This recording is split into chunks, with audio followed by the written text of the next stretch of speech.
Hey, welcome everybody to Saturday Night Alive, the Global Peace Tribe. That's you. You are all beautiful, perfect members of our Global Peace Tribe. And I want to welcome everybody who's watching on Facebook, people who are live in our Zoom room, and those of you who are watching the replay. We've discovered that about 25–30% of the people who watch the show actually end up watching one of the video replays. You're all precious to us, so thank you. It's Thanksgiving weekend, and it's been, like everything else in 2020, a very unique and different Thanksgiving, hasn't it? So we thought that we wanted tonight's theme to be all about community and family, because so many of us are missing community as we usually know it, as we usually experience it. So some of us were still able to connect, and others weren't. So tonight it's all about the power of community and this great, beautiful global peace tribe that watches the show and is coming together in so many wonderful ways. Now, speaking of coming together, I want to let those of you who are watching on Facebook, you can still come into our Zoom room. And that's a really great thing to do, because if you come into our Zoom room, then you can chat with us more easily, and we get your email address, which we only use for ourselves to let you know about special things like replays of this and previous shows that we've done, and upcoming announcements about our upcoming shows. So it's easy to register. Just go to globalpeacetribe.com, pull up a little sheet here where you can see that.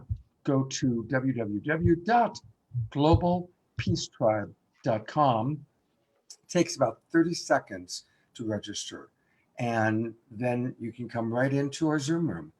And there's a lot of other wonderful things that happen. We give away special gifts and prizes and really make it a wonderful way, because we want to know you. We want to have your email address just for ourselves. It's not going to go out to anybody else. And that way we stay connected with you. So please register if you're watching on Facebook or elsewhere, globalpeacetribe.com. And I do want to thank all of our broadcast partners. We'll mention them by name a little bit later, but I know a lot of you are watching on UNIFY, and a lot of you are watching on Alan Steinfeld's YouTube channel, New Realities. I want to thank Brad Nye, our collaborating partner. You're going to meet him in a moment. But for taking us further along, I get to introduce to you my very dear friend, my producing partner, Debra Giusti. Thank you, Scott, and welcome everyone to what is now our 34th show that we've done since the lockdown. This is the 9th show of our fall season, and we have 4 more shows for you, and we are getting ready to produce another winter season of 13 shows. And again, like Scott said, this is a very special show. Virtually, this has been in the way that we see community, feel community, and build community. And during this weekend, usually we're with community, we're with family, and we haven't been able to do that like we have.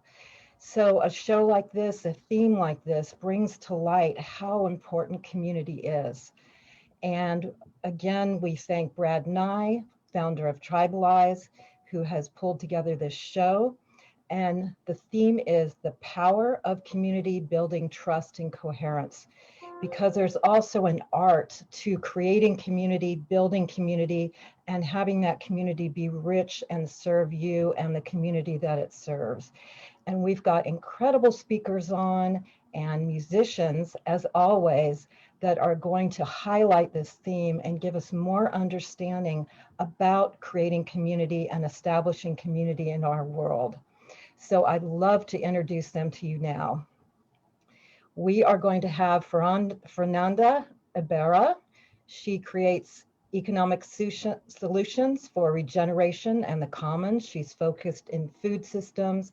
She's a social architect for harmonic patterns of being and doing inside organizations.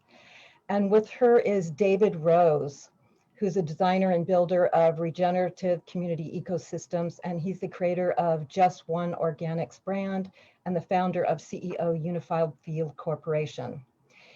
And we're really happy to have Bill Kauth and Zoe Alowan Kauth. He's the founder of the Mankind Project, which has initiated 80,000 men, and Zoe and him have lived in community and been deeply engaged in the sacred art for decades. And together they deliver 65 seminars all around the world. And they co-authored the book, We Need Each Other.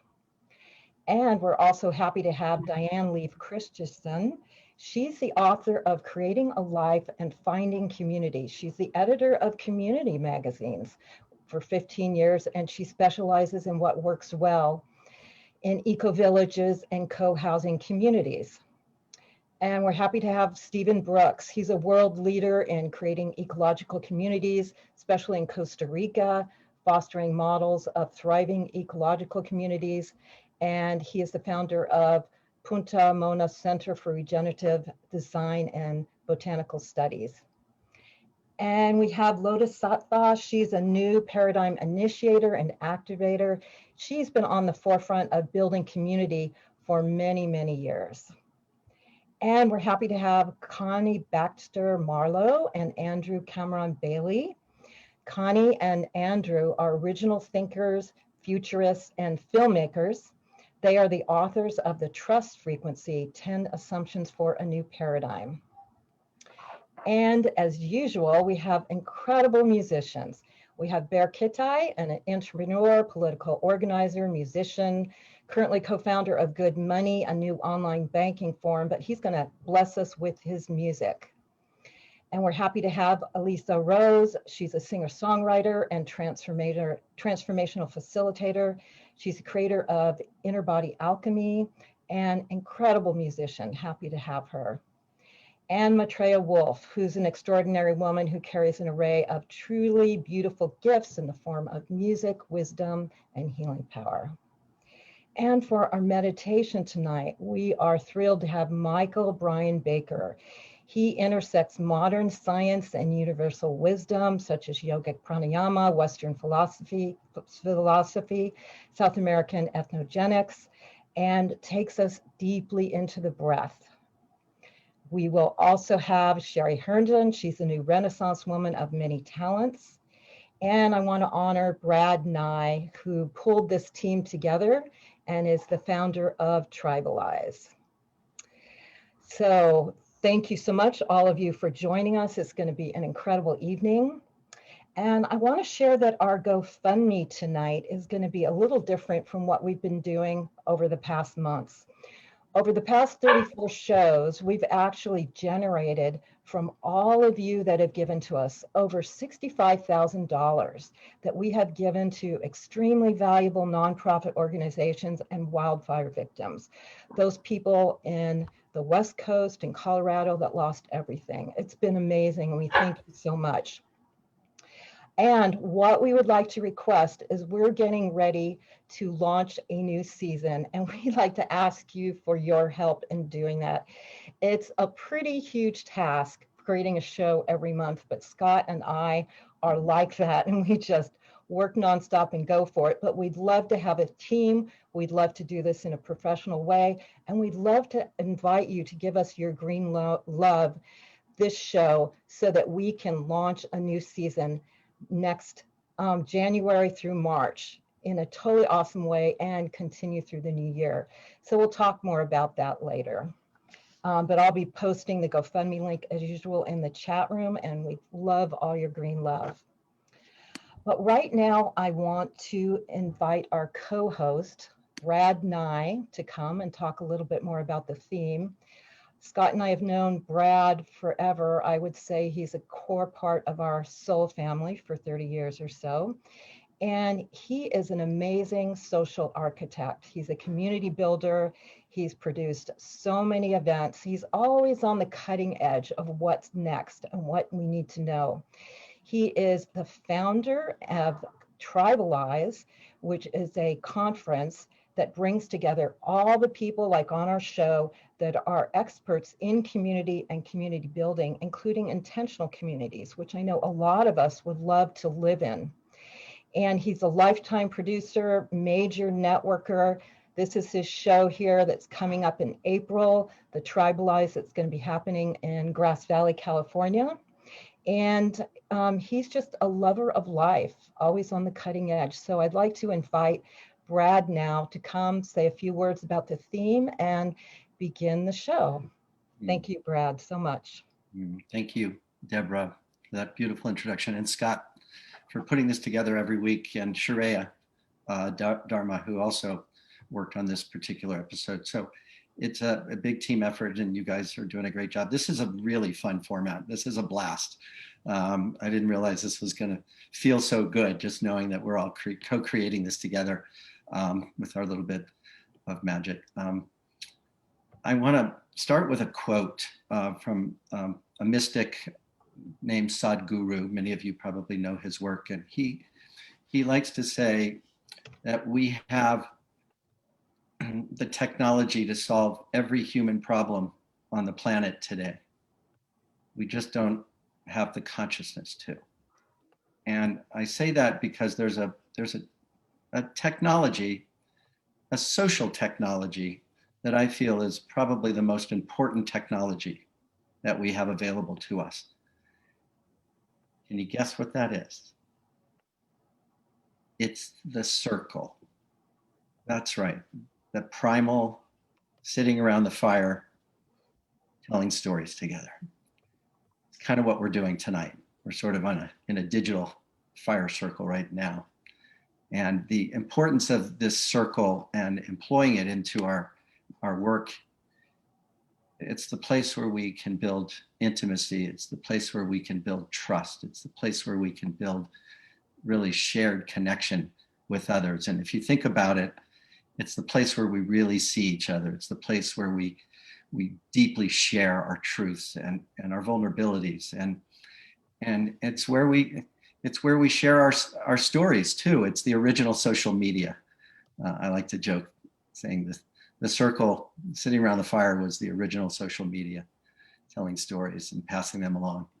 I have to say that we have this primal urge to gather, and it's really critical for our well-being and our health. Really, this isolation that has occurred through these pandemic lockdowns is definitely creating a sense of disconnection and disharmony and disease in our lives. And hopefully we can get through this pandemic sooner than later so we can begin connecting more deeply. It was my sort of life's work to see everybody connect deeply and live together. I believe the cities are going to get more and more complicated and intense, and more people are going to want to get out onto land and live with others and potentially, grow their own food, create their own, power and electricity, and basically live more harmoniously in connection with nature. So a lot of our speakers tonight will be talking about very usable, very tangible techniques about how to build your community from the connection, from the heart connection up. And it's not as easy as just figuring out how to grow food and powering up your community. You have to create these coherent technologies that create the connection so that people can co-create together. So that's what I'm going to say. And we are building another conference. It'll be our fourth. It'll be next April. I'm very optimistic that we will have an in-person reality by then. And so I hope we'll see many of you in Grass Valley next April for Tribalize 4. So Debra, Scott, thank you very much for having me. I'm now going to, introduce Matreya Wolf as our first musical guest tonight. And Matreya and I met when I moved up here to Grass Valley, Nevada City area. And she's an incredibly soulful musician who is very hauntingly powerful. The music that she plays speaks with great power. And she also does soul purpose mentoring for people as well. So I consider her a mystic and a sage, and I'm really honored to have her start our show tonight. Matreya, thank you. Thank you, Brad. I appreciate that. Good night, everyone. Hi. I'm Maitreya Wolfe, and I'm pleased to be here with you tonight. The Zoom format is very new for me, so take heart in my awkwardness that we can all be awkward and gorgeous together. I want to give you an opportunity to just take a deep breath as we dive into this song. This song is called Take Your Place, and it's the rallying cry, really, that we will, each and every one, really take heart in our purpose for being here and show up with the fullness of our gifts in the most beautiful way that we can. All right, so nice deep breath together.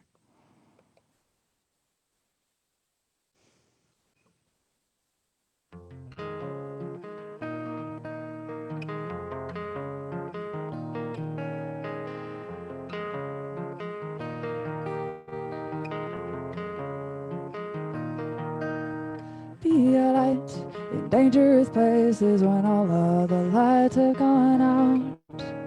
The sanctuary in the heaviest storms because we need each other more than ever now. Ooh,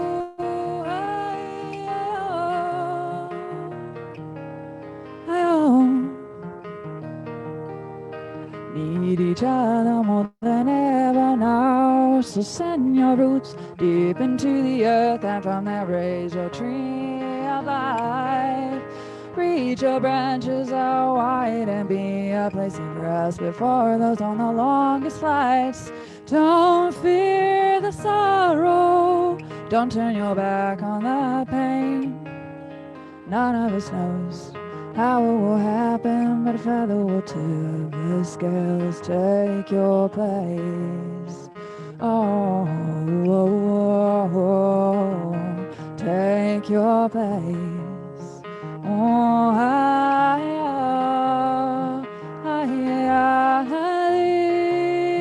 waking up, it can be painful.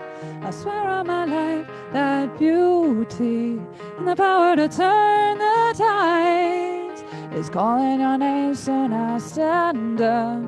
Shake off the chains and be counted as one of the many who hearken to the greatest of all the calls, greatest of all the calls, my love. Oh, oh, oh, take your place. Oh, open wide to the madness we live in and let it break your hearts. There in the wreckage of the fortress of comfort where the greatest stories of the day will start. Stand in your power, trust and embody your gift. Nobody knows how it will happen, but a feather will tip the scales. Take your place. Oh, take your place. Oh,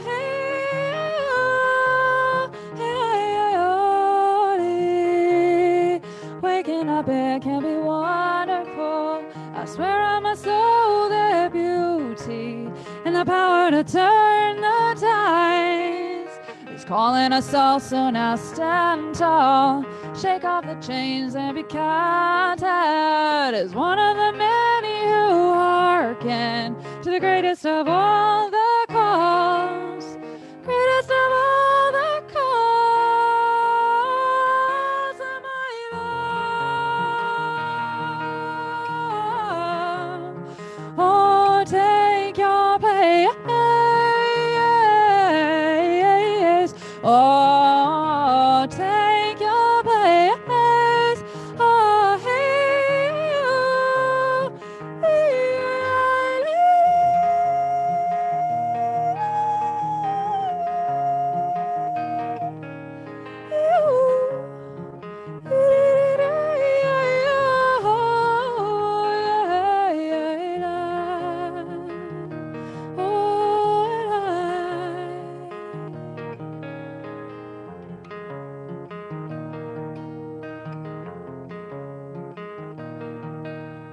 be a light in dangerous places when all other lights have gone out. The sanctuary in the heaviest storms because we need each other more than ever now.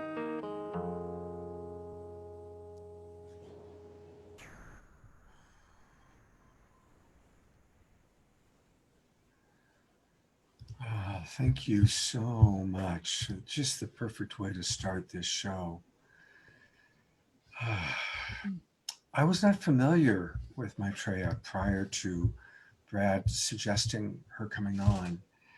And so he sent me this link, and I thought I'd just listen for a few minutes to kind of get a sense of her. And I couldn't help but listen to the entire album. It was so beautiful.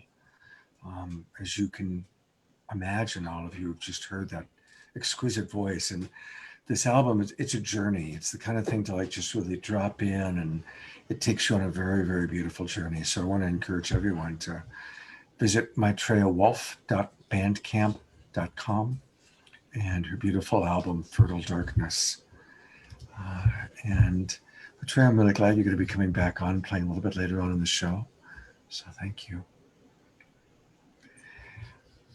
I'm not going to do a big introduction right now. Some of you met him in our early pre-show, because I want to take that vibe that Maitreya started and lead it right into Michael, who's going to do our meditation.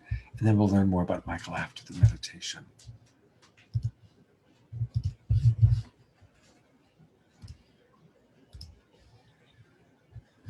Good evening, good morning to some of you, depending on where you are in the world. We're going to just erase everything together right now and take a moment to drop in writing on Matreya's beautiful, beautiful harmonic melody.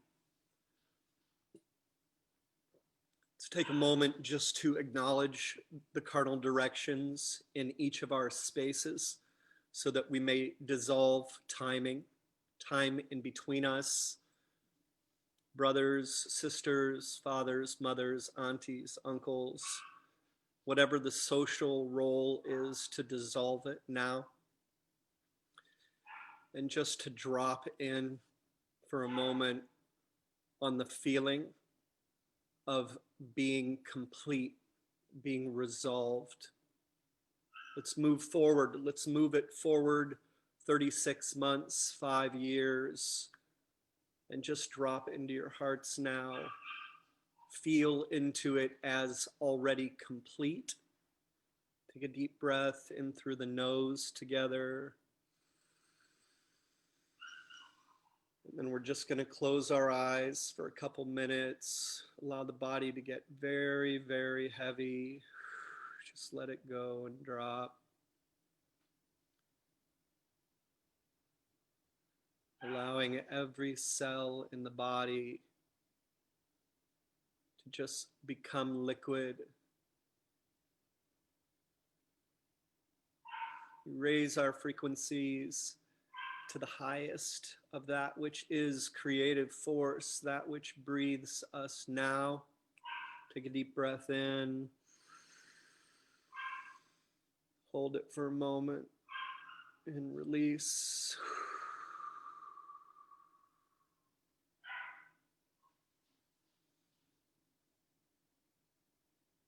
Being together,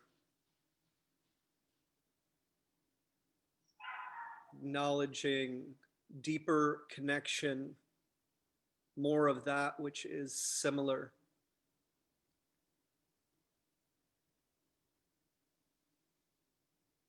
Focusing on the children.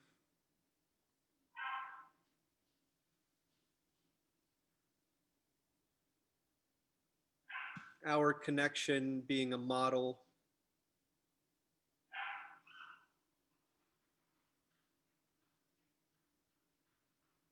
Showing emotional intelligence.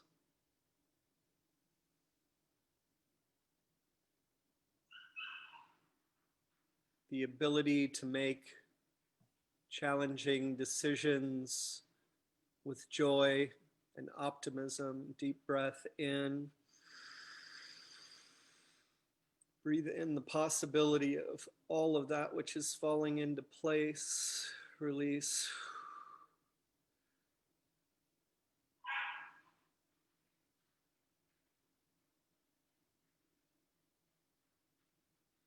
Just relaxing and being together.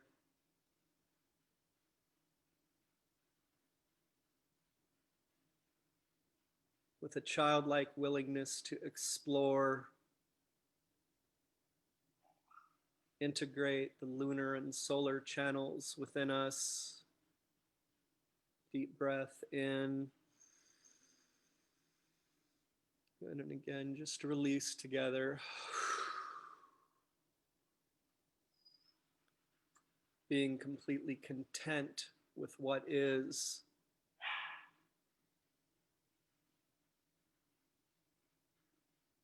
When we prayed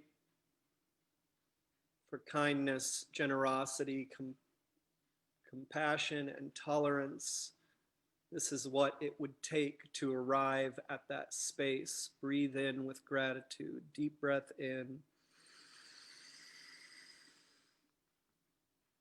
Good, and release.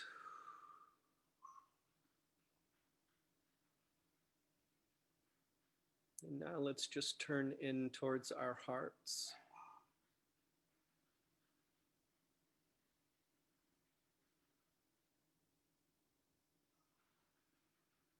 Become aware of the subtleness of the beating of the heart.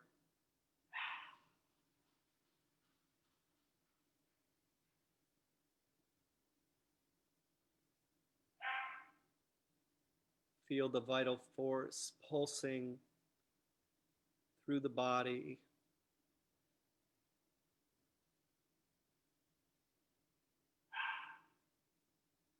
We are alive together.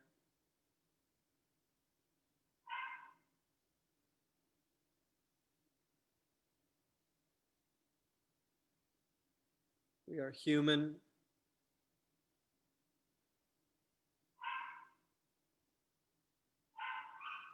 Human beings getting better at being human.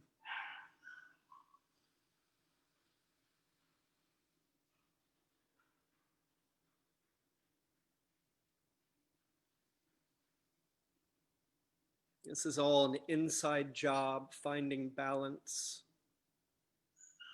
becoming neutral, accepting that which is external, but becoming the witness and supporting all of those who are moving toward the earth ways or a more connected way of being. One more deep breath in through the nose, please. Please hold at the top. Just retain gently with the intention of creating a world worth inheriting by future generations. And on the release, we release love and understanding. Release with me now.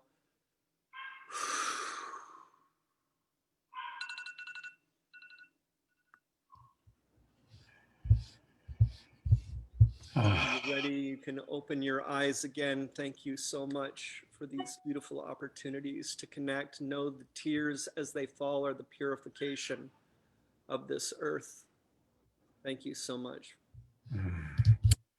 Thank you very, very much, Michael, for getting us off to such a beautiful start.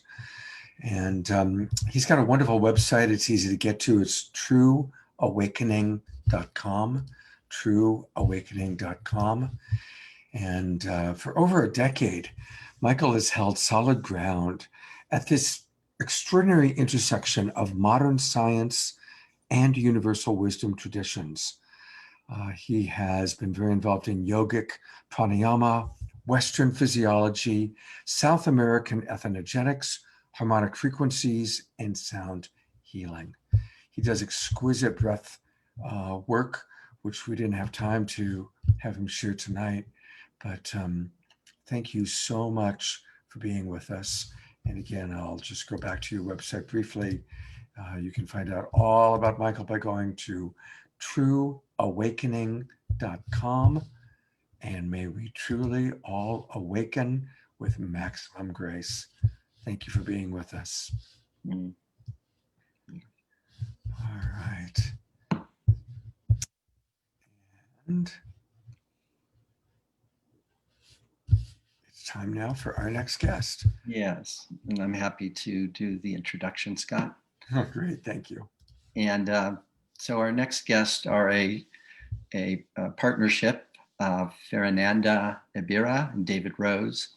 They work together and they also do things separately, but they are both working at the forefront of this community revolution, but more from the standpoint of looking at collective intelligence, looking at flow space, looking at regenerative economies, looking at regenerative agriculture.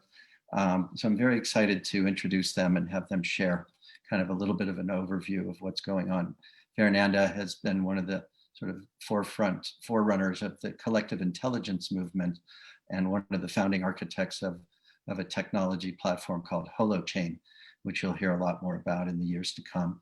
And they are looking at economic solutions for this regeneration and for regenerative future and for the commons in general. And I'm grateful to have you, Ferananda. You've spoken at every one of our conferences, and I'm grateful for your always showing up for us. Thank you. Wow, thank you. Thank you so much. Hello, everyone, and thank you for being here, and thank you for the beautiful meditation, the incredible music. It just sets the container in such a way that makes me feel so present and also so humble to be around so many incredible people. Wow, so kicking it in with a big picture on regenerative economy.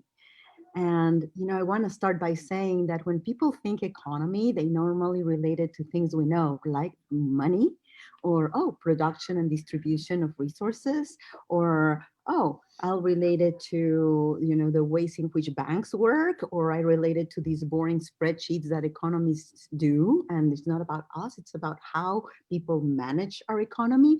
But it's really about how we create community. It's really about how we care for each other. It's about how we care for the commons, how we care about what is, the scarce resources like water or land or energy, or, and we can make it truly abundant and working for all of us in a way that it creates more life.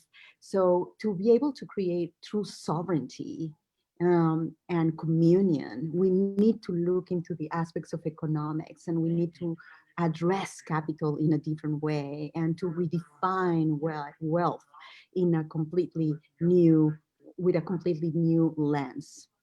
It's true that money, it's one of the most powerful tools that we use to coordinate at scale. So that's how powerful money is. And the good news is that, well, I'm going to say that most of us already have studied that money doesn't really work to augment our collective intelligence, to be able to create the kind of world that we want to see, that is true, that is good, that is beautiful, that is going to create a life for not only for us, but for the generations to come. The good news is that it's a tool that can be redesigned and reinvented. And I want to speak about a particular lens of regenerative economy, because, to really speak about regenerative economies, I would probably have to refine economics and regenerativity. But instead of going there, what I'm going to do is let's go to living systems. Let's look into something that we all have had contact with, that it's nature, and that works for billions and billions of years, has worked perfectly well and has created wealth at its core, because nature has deep wealth embedded in it. And the big question is, how do we evolve our economic systems to create deep wealth for everyone and also for our communities? And the way that nature does that is through symbiotic relationships, through mutualism, through a principle that in our work, it's important, that we call the get mine, but grow ours principle, where it's really good to get yours, but let's grow ours, because that's the way nature does it. Nature doesn't extract and extract and extract and because nature knows that it needs to give back, that it needs to be circular. So from the lens of collective intelligence and the lens of meta currency, that is part of my work for many, many decades, the way that we do that and is looking at a principle of flow. Because nature is not alive because of the objects, but because of the flows. So if you go into a community and you go like, you want to create a thriving community, just ask yourself, what are the flows that I really want to see?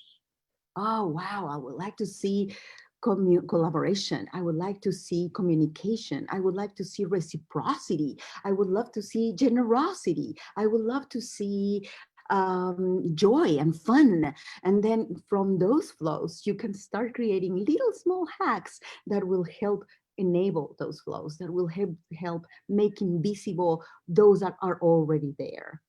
And there's ways to going into more concrete examples about that. And of course, in the realm of economies, there's a ton to study and bring about in regards to community currencies and mutual credits and time currencies and all that. But that's thinking again in terms of money. We want to be able to think about in terms of currency, in terms of flow. And to do that, we have to be looking deeper into the principles of nature.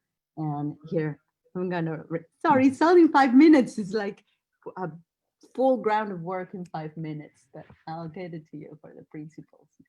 Okay. So the task is big.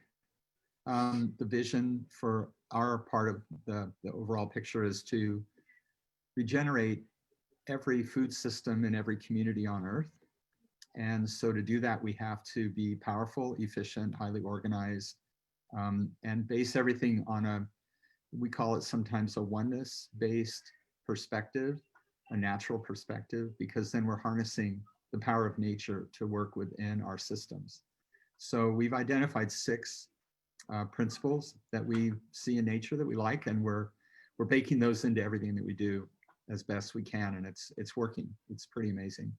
Those 6 principles, I'll just run through them really quickly, and then I'll talk about how we're applying them. Abundance, mutuality, collaboration, creativity, efficiency, and generosity. And those 6 are in a purposeful order. And they actually don't create a straight line, they create a circle, because from generosity, you circle back around to feeling the abundance of the system. And then you keep rolling through those 6: abundance, mutuality, collaboration, creativity, efficiency, and generosity. The reason those are important is because all of our systems up until this point in our entire civilization have been based in separation and fear and a sense of, you could call it a selfishness, because it's not essentially and fundamentally and profoundly inclusive of the whole. So we look at nature and we see nature as a collaborative ecosystem with multifaceted operations that are all benefiting each of the participants and the whole.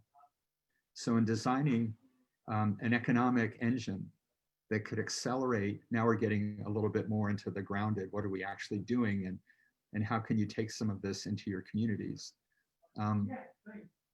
Food is essential. Humans build community around food. We all eat every day, hopefully, and we exchange and barter with food, and there's something else that's really profound about food, more than anything else that humans do for the last 12,000 years, is we're actually engaging with the microbiome in the soil.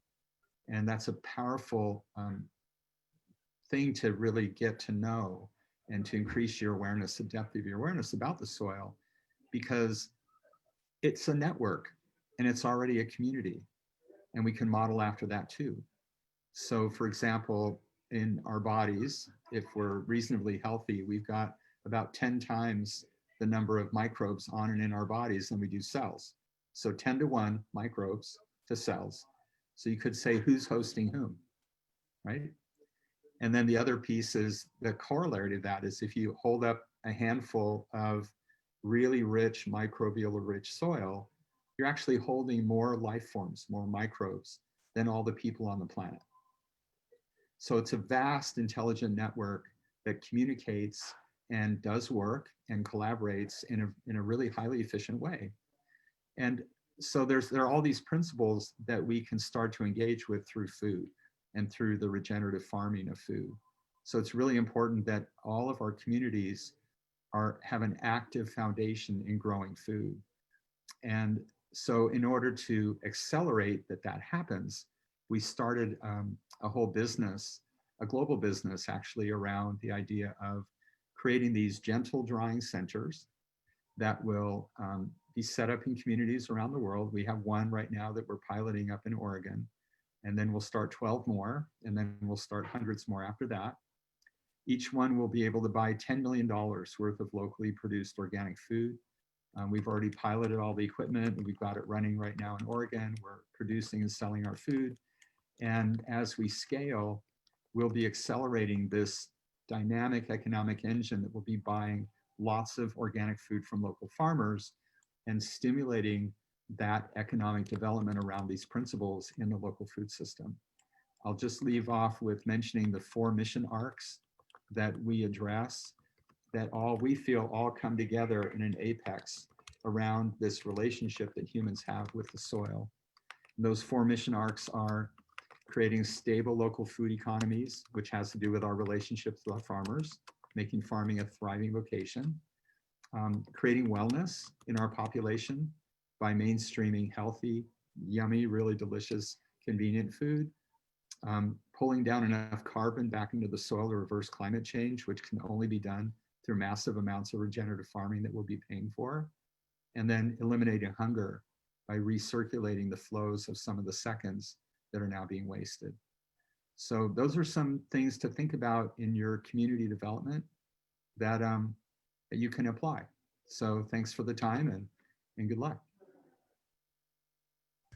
Thank you very, very much. And obviously there's so much more that both of you have to offer. So I just want to bring up how people can find out much more.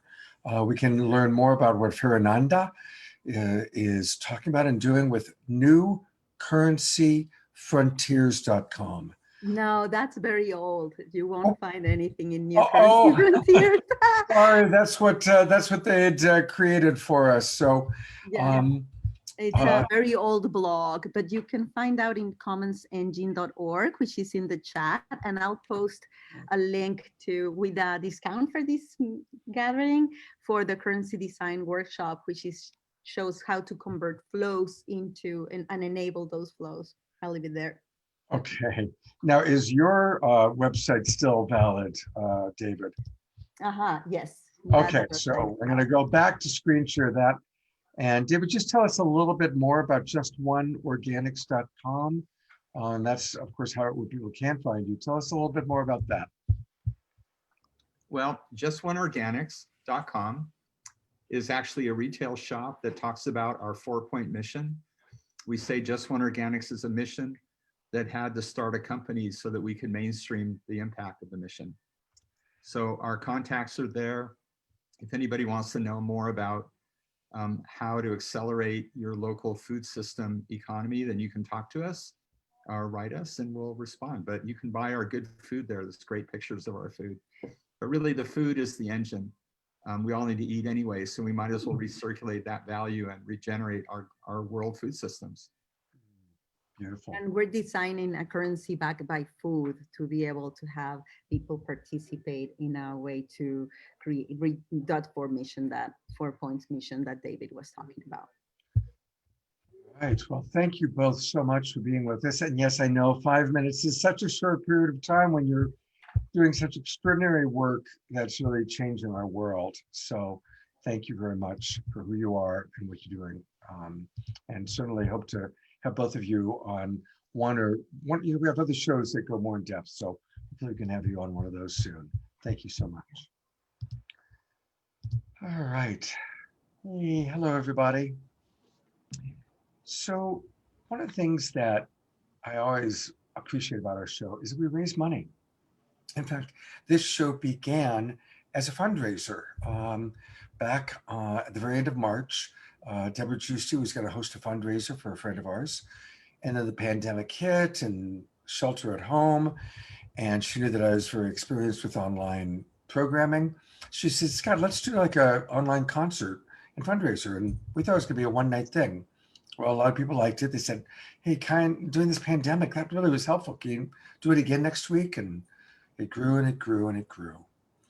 And we now reach tens of thousands of people and have had so many amazing speakers.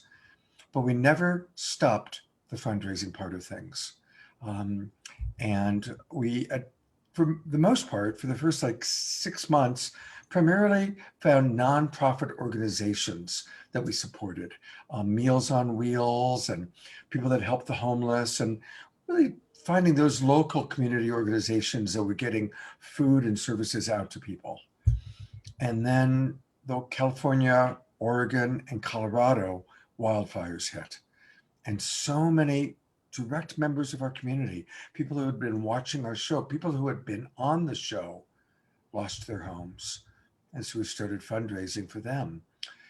And in total, we've raised over $65,000, which is pretty amazing. And it's changed a lot of lives and helped a lot of lives. Well, now I'm going to give you a how perfectly human moment. In all of this, because it all grew so fast, we never thought we were going to be doing this. We didn't think about the tax liability. And actually, unfortunately, because of the way we raised that money, we actually have a pretty significant tax liability that we kind of are stuck with. So tonight, our GoFundMe is for us. It's for Saturday Night Alive for the Global Peace Tribe. And it's going to really go in two directions. It's going to help deal with our tax liability. And it's also going to help us as we prepare and create a whole new winter season. Again, we thought the pandemic was just going to last for a few months. And that, anyway, it's become obviously much bigger. And all the predictions are that it's going to be a tough winter. So we are going to continue to bring this program and our sister programs where people can learn more about things like we just heard about. So to support us, we want to encourage you to go to it's our GoFundMe that we used to raise so much money in the past. And we've kind of reset it a little bit. Please just go to GoFundMe, put in Global Peace Tribe support. Also, Debra is putting the link in the Facebook pages and in our Zoom pages. And we really, really appreciate your support. And to tell you a little bit more about this kind of unique time that we're asking for it to support Saturday Night Live, it's my pleasure to turn it over to my producing partner and very dear friend, Debra. Thank you, Scott. And first of all, I want to start by saying thank you, because we raised that $65,000 that we gave to so many nonprofit organizations and so many people in need who lost everything. And I want to tell you that was a really good feeling to write those big checks to the communities that are serving us now, the community organizations, and to people that lost everything but were just being open to receive what community could give to them. Incredible. But now also it's time for us to receive. And so that's why we're doing this GoFundMe, to help us continue to do this program, but also to continue to go forward and produce this show. Producing a show like this every single Saturday is pretty ambitious. At times I've said, Scott, we can't do this every single Saturday. And he's like, no, we're doing it. And by the grace of everything, including the higher forces that help us and a lot of collaborative partnerships, we've pulled it together in every show. We've done 34 shows. And now we're looking at a fall season, January through March. And we've got incredible ideas. We've got incredible collaborative partners, but it all takes some green love. So we're reaching out. Sometimes it's easier to give, and sometimes a little bit harder to just ask and receive and realize this is not just for me and Scott at all. This is for you, because we're going to take that green love and we are going to cook on it and hire some people that could help, because right now it's me and Scott nonstop, few people helping, but we want some quality people to help us and really up level the show even more and continue to work with more people and get it out there more. So we're pretty committed to be here, and we just love your green love so that we can continue this in the fall, in the winter season, and hopefully throughout the whole year, just to be there for you. So it's our GoFundMe. You can go to Global Peace. You could go to GoFundMe and type in Global Peace Tribe, and you'll find us. Or I'm going to put the link in the chat room. And again, appreciate so much. It's really the power of community in this widespread level that can make this difference. Because if everyone gives $5, $10, a few people give 100 or more, that's how we were able to raise so much money. So when everyone chips a little bit in, it really creates incredible manifestation magic of the green love that can go out and make things happen. So again, I want to thank you for all you've donated in the past, and thank you for anything you're going to give tonight, and sending you so much love. Right. So just want to kind of alert people that, again, this is a very spontaneous show, and our next musician who was scheduled to be here hasn't showed up. I did do a sound check with them earlier. So just kind of a word. Maitreya, would you be up for doing an extra song right now? Because I see you and you're amazing. And so I'm going to turn it back over to Maitreya. And thank you. And thank you for being, this is part of the spontaneous experience of creating a show like this. So thank you, Maitreya, for popping on in, and looking forward to hearing what you might offer us. Perfect timing on my part. I just went to spend a minute with the cat, and I was like, oh, I want to go back and see what's going on. Oh, good. Thank you so much. And Bill and Zoe, you'll be up next. So if you heard that first song, that was called Take Your Place. That's about really trusting the unique gift that you have to bring forth to the healing of the world at this moment when we're really in the turning of the tides and in the time that we've all been waiting for. We're here. We're here, and we're the ones. We're doing it right now. It's happening. So this song, I think I'll play Chording Aurora for you all, and I just have to tune real fast. But Chording Aurora is a song that I wrote when I came all the way through my own initiation and finally emerged from many long years in the underworld into the light of the dawn, a fresh dawn in my own life, and realized I know the way. I know how to do this. I know how to be here in a very humble way, but I know this. I know this dance. So this is Chording Aurora.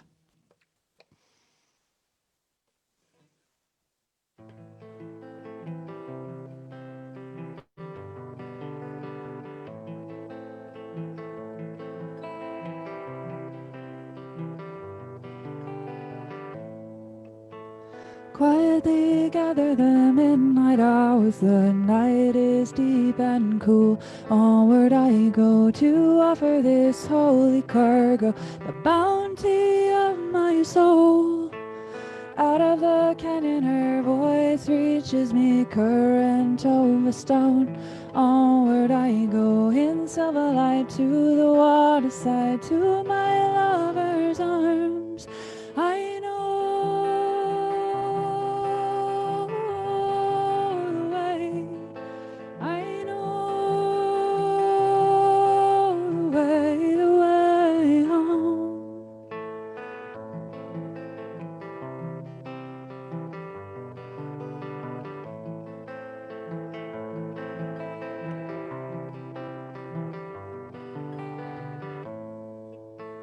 Chording Aurora, her shining tresses are jeweled with morning dew. No farther to go, here I will rest a while as she bathes me in her gold. I've done what was given me, made the offering, sung over the bones, no farther to go. Struggle is laid aside, and a new skin warms my soul. I know the way. I know the way home. I know, oh, I know the way, I know the way home.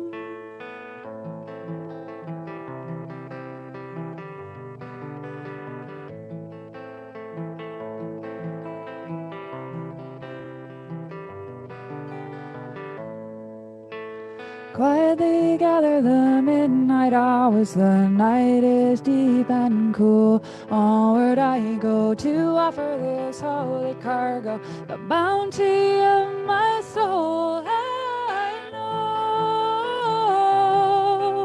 the way home, I know the way home, I know. You are the way, I know the way home.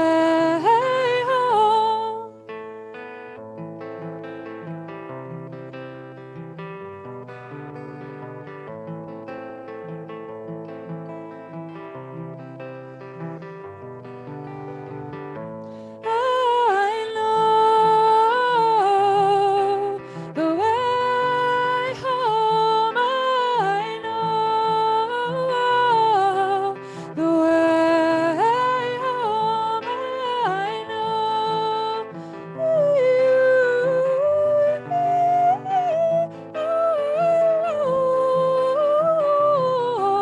the way home.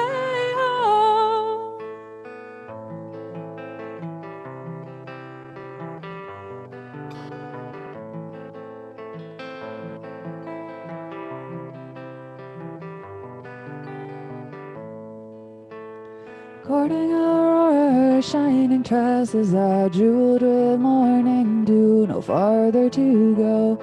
Here I will rest a while as she bathes me in her gold.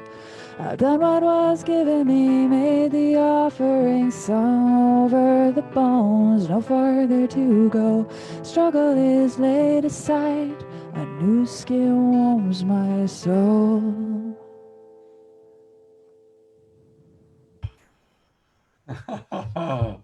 Just so beautiful. Thank you so very, very much. Thank you. You're so welcome. And we're going to hear one more from her a little bit later on today, but she's got a beautiful website, MaitreyaWolf.com.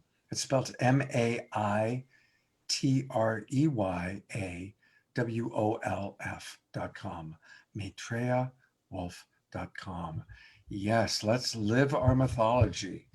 You are definitely guiding the way for us in that way. Thank you so very much. It's really, really beautiful. Thank you for jumping in. And that's how we kind of do it here. We kind of all take care of each other that way. So I'm always happy to share a little more. thank you. I got you. All right. Well, I'm going to go to Brad, who's got a really special introduction to make next. So Brad, you're up. Well, community building has been around since the beginning of time. And I think Bill Kauth was there at the beginning. I consider myself an elder, but Bill and Zoe are definitely elders in this beautiful space of community building. Bill, years and years ago, helped co-found the Mankind Project. And if you're a man on this planet and haven't heard of it, you're missing out. It's the most important men's network on the planet. They've initiated over 80,000 men, myself being one of them. And I was in a men's group for many years and so grateful for Bill. I knew of him before I got to meet him. And then I reached out to him one day and talked about Tribalize, and he was one of our speakers. And Zoe and he have been developing a course called Time for Tribe. And it's a course built on 20 years of building an actual tribe in Ashland. And so if there's any two people who really know how to make this work, they are them. So thank you, Bill and Zoe. Grateful for you both to be here tonight.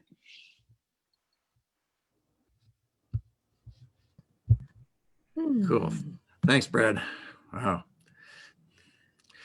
Beautiful.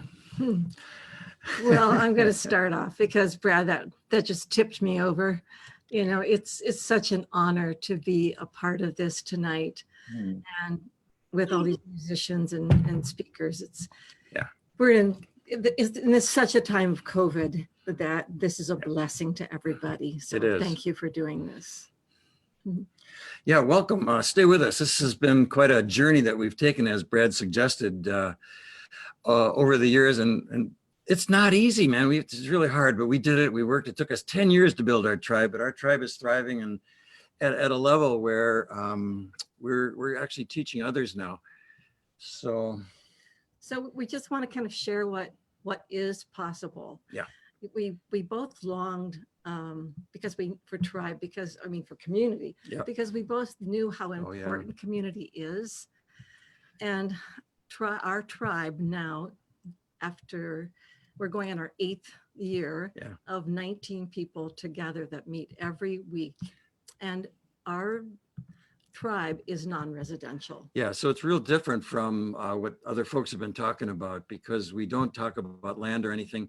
We're actually inviting people just in a given community, preferably bicycle distance apart, to gather up into what we call a tribe. That bicycle distance is metaphoric. It could be an electric bike, that's right. So we were in men and women's groups, both of us, for years. I was a founding member of Awakening Women.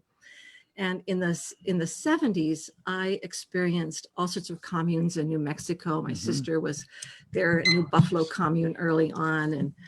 And eventually I lived in community, a spiritual community, for 14 years. And I saw its power, its beauty, and its pitfalls. Yeah, and I was heavy into men's groups. You know, I actually wrote the book on it called A Circle of Men. That was back in the 90s. And in college, I was into fraternities, and as Brad pointed out, the Mankind Project has been such a gift. We honestly do have 80,000 men that have gone through the training all around the world, and of that, all that, 10,000 of them sit every single week in circle, and we call it an integration group, but it's basically a men's support group. So there's 1,000 of those groups around the world. So at some level, I really have been building community for a long, long time. And it's been mostly men's work, you know, but then in 2005, I met my splendid wife, Zoe, at Burning Man. Yeah, go figure. And we found out that we both so wanted to build communities with both genders, all genders. And of course, in this time, a lot of the men that you're talking about are in virtual groups. So the power of Zoom and men still meeting together is tremendous. So we figured out how to build a tribe. Yep. And it took 10 years. It's non-residential. We really wanted to make it as simple as possible and eliminate some of the stumbling blocks. So we live in our own homes, but we share values. Important values. Yep. Lots of commitments. And it really works. So this business about you're here because you're interested in community.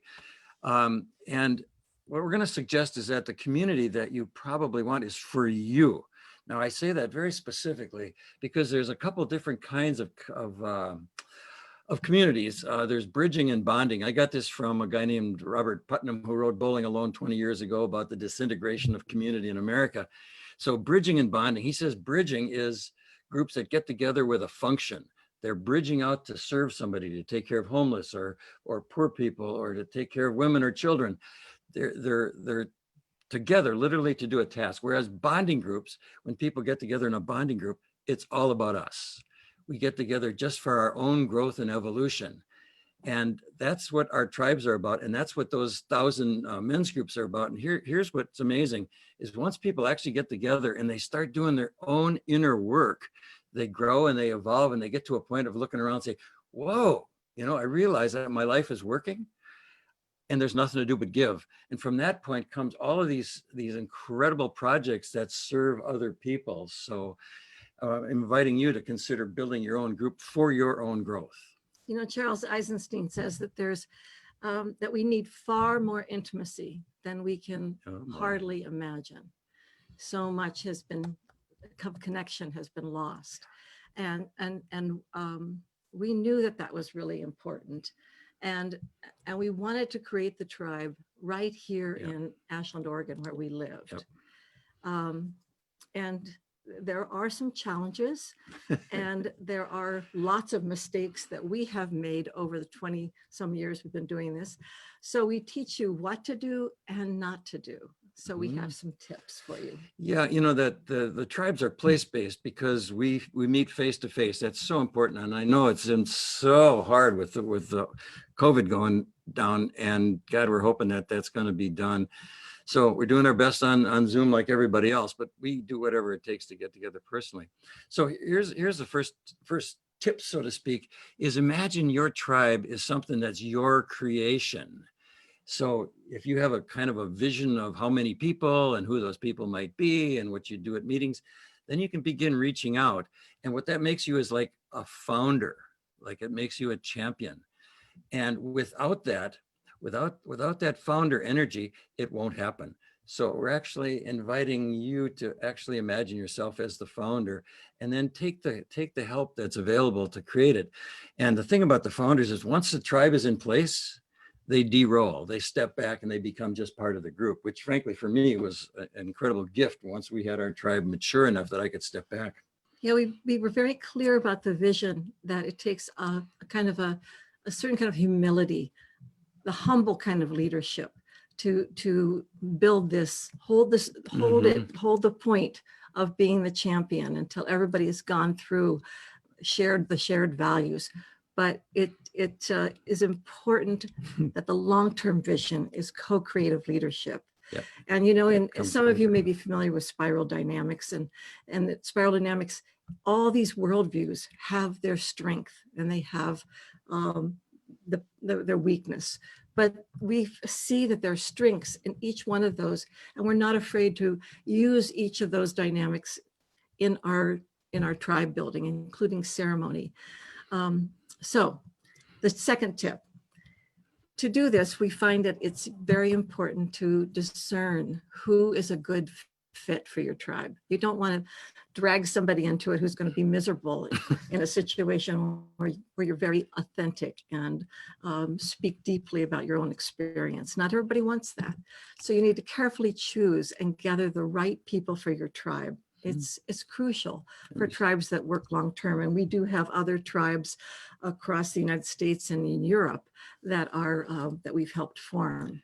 And right now, during this time of COVID, we've been guiding people to form connection circles as a beginning step. And these they're doing on Zoom, and they're doing a beautiful job of offering their gift of holding a format for people to meet around and let people get to know each other. Some people say, wow, you've restored my faith in humanity.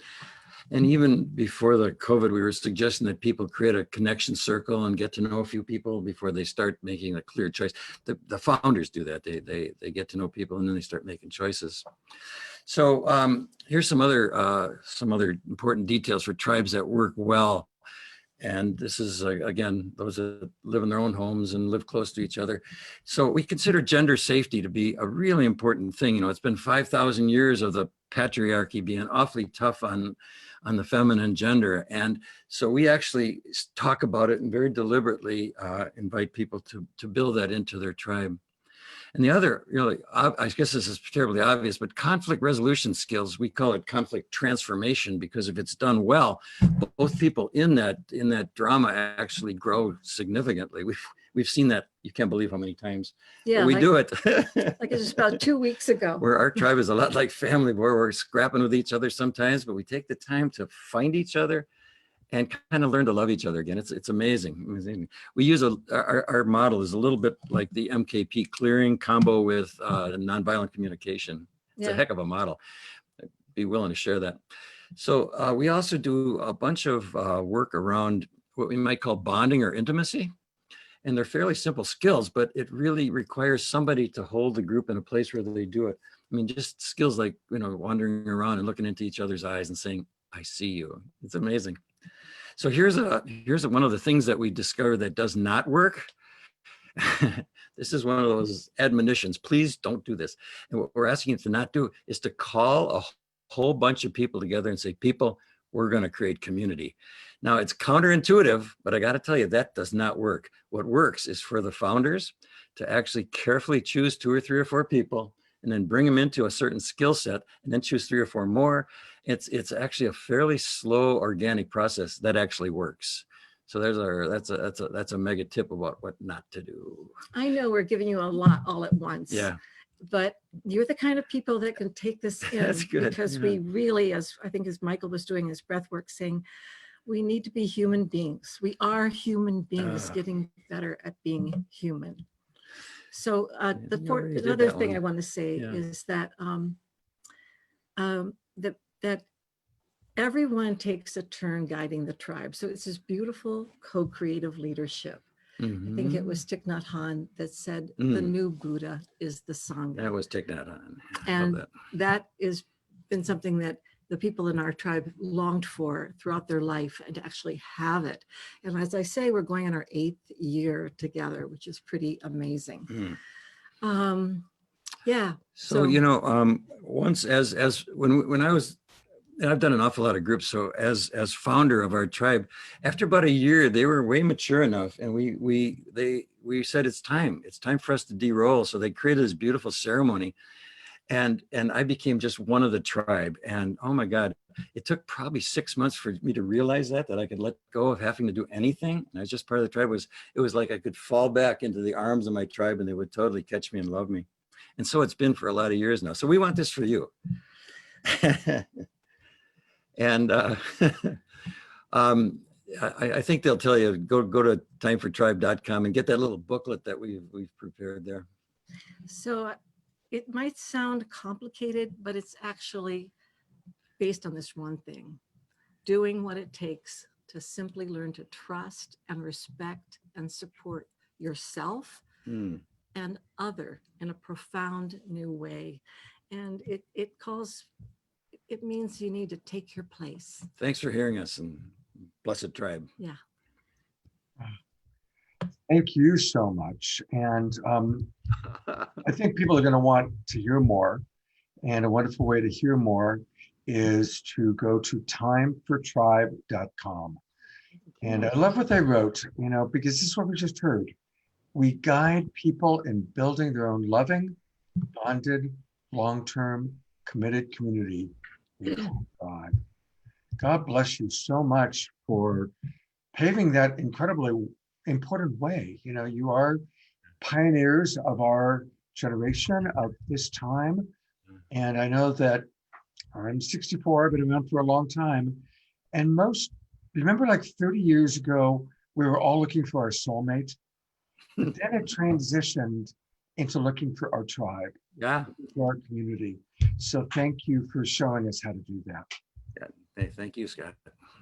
It's our pleasure. Well, I really love the music that we get to have in this show. As I mentioned before, it's one of the things that I love about my job is I get to meet all these amazing people. Like it's the first time I've met Bill and Zoe. And I also have met a couple of new musicians tonight. I talked about Maitreya, but this is another wonderful musician that I've just gotten to know as a result of being part of the show. And as you're about to hear, she's just exquisite. This is Elisa Rose, and she's a singer-songwriter and transformational facilitator.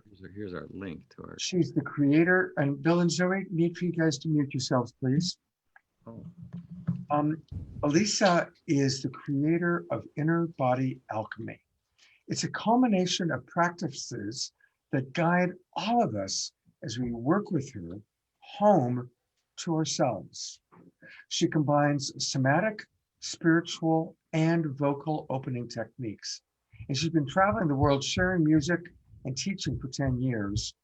And once again, the pandemic is keeping everybody less travel, more home, but it's kind of a blessing for us because we get to have her on our show tonight. So thank you so much for being with us, Elisa. It's all yours. My honor, Scott. I am so inspired by this container and what's happening here. And I love the share from Bill and Zoe right now. I actually grew up myself on an intentional community that my father started about 40 years ago. And I grew up with 25 people sharing a kitchen and bathrooms. And I know that model well. And I want to go to your website and learn about your model because I've come to want my own space, and I'm so grateful for the ways that we can connect and grow together. And it's all about how we catalyze each other, right? So I'm going to play a song called Hey Mama that I released just 10 days ago. And the song is a prayer to the divine feminine that sustains and gives birth to life. It is a prayer of gratitude for Mother Earth and to the mothering that all genders are able to give, that nurturing energy. So it's for everyone. And here it goes.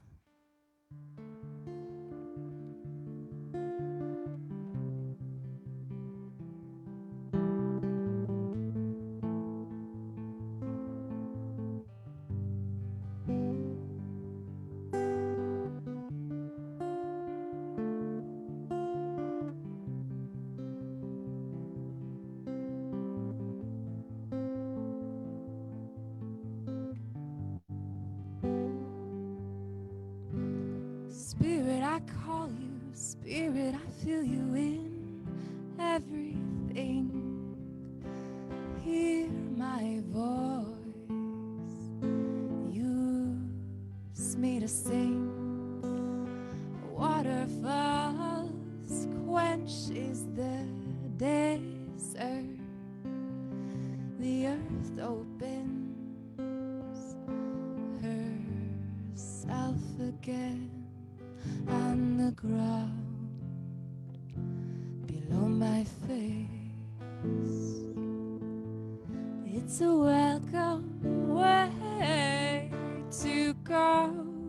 This I know, I'm falling, falling, falling, falling, falling, falling, and the ground below reaches all. Light, light, sweet, beautiful light, light of the heart, open and wide, with the sun warm as we come on, dawn and sunshine. Come and wake me in the morning. I was sleeping and I rise with the light.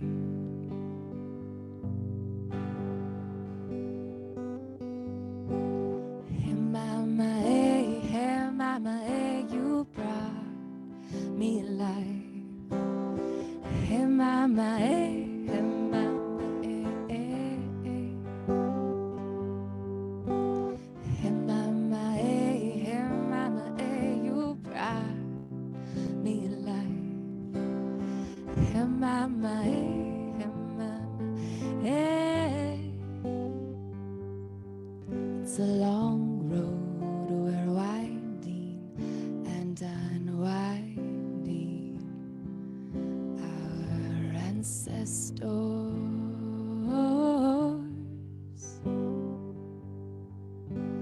keeping their heads high, keeping their eyes wide, bringing forward new life over and over, over and over, over and over again, over and over, over and over, over.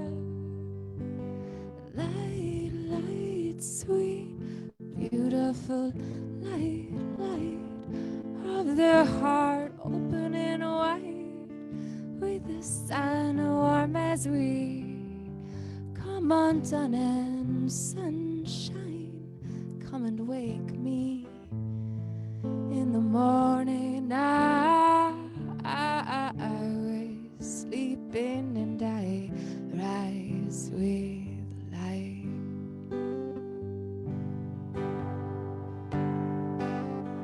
Oh, hey mama, you brought me life.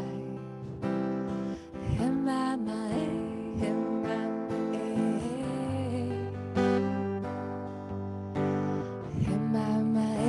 hey mama, you brought me life.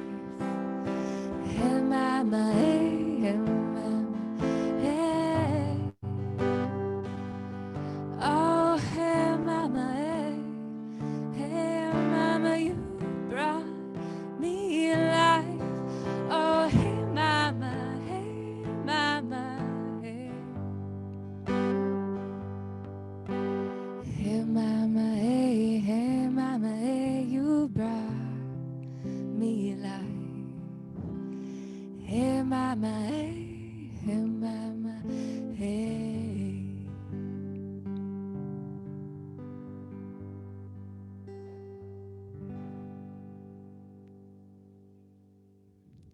Thank you. Thank you. Bless you all. Thank you so much. That just was exquisite. And thank you for honoring our ancestors. I got chills during that section of your ballad. So thank you so much. And she's going to come back. So we're going to get to hear her again. But I also want to direct everybody to make sure you write this down or go there right now. ElisaRose.com is where you can find out much more about her music and what she's doing. It's spelled ELISAROSE,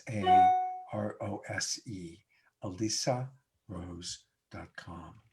So thank you so much, Lisa, for being with us, and we'll see you in a little while. My total honor. Thank you. That's a hard act to follow. But I get to follow it with something that is one of my favorite parts of the show every week, and that is thanking you, thanking our donors. And so I've got in my trusty iPad a list of those people who have donated to us tonight. And I'll do this one more time.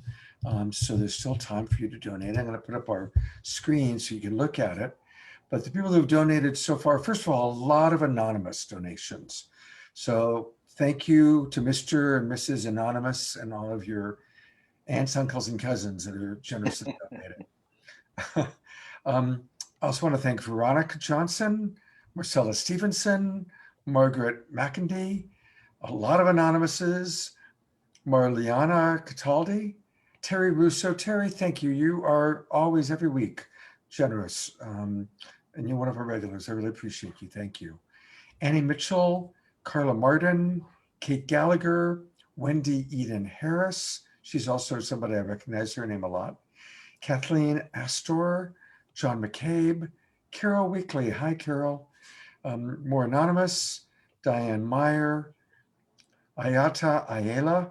She was in my show last night. Brian Lancaster. I sure hope I pronounced this correctly.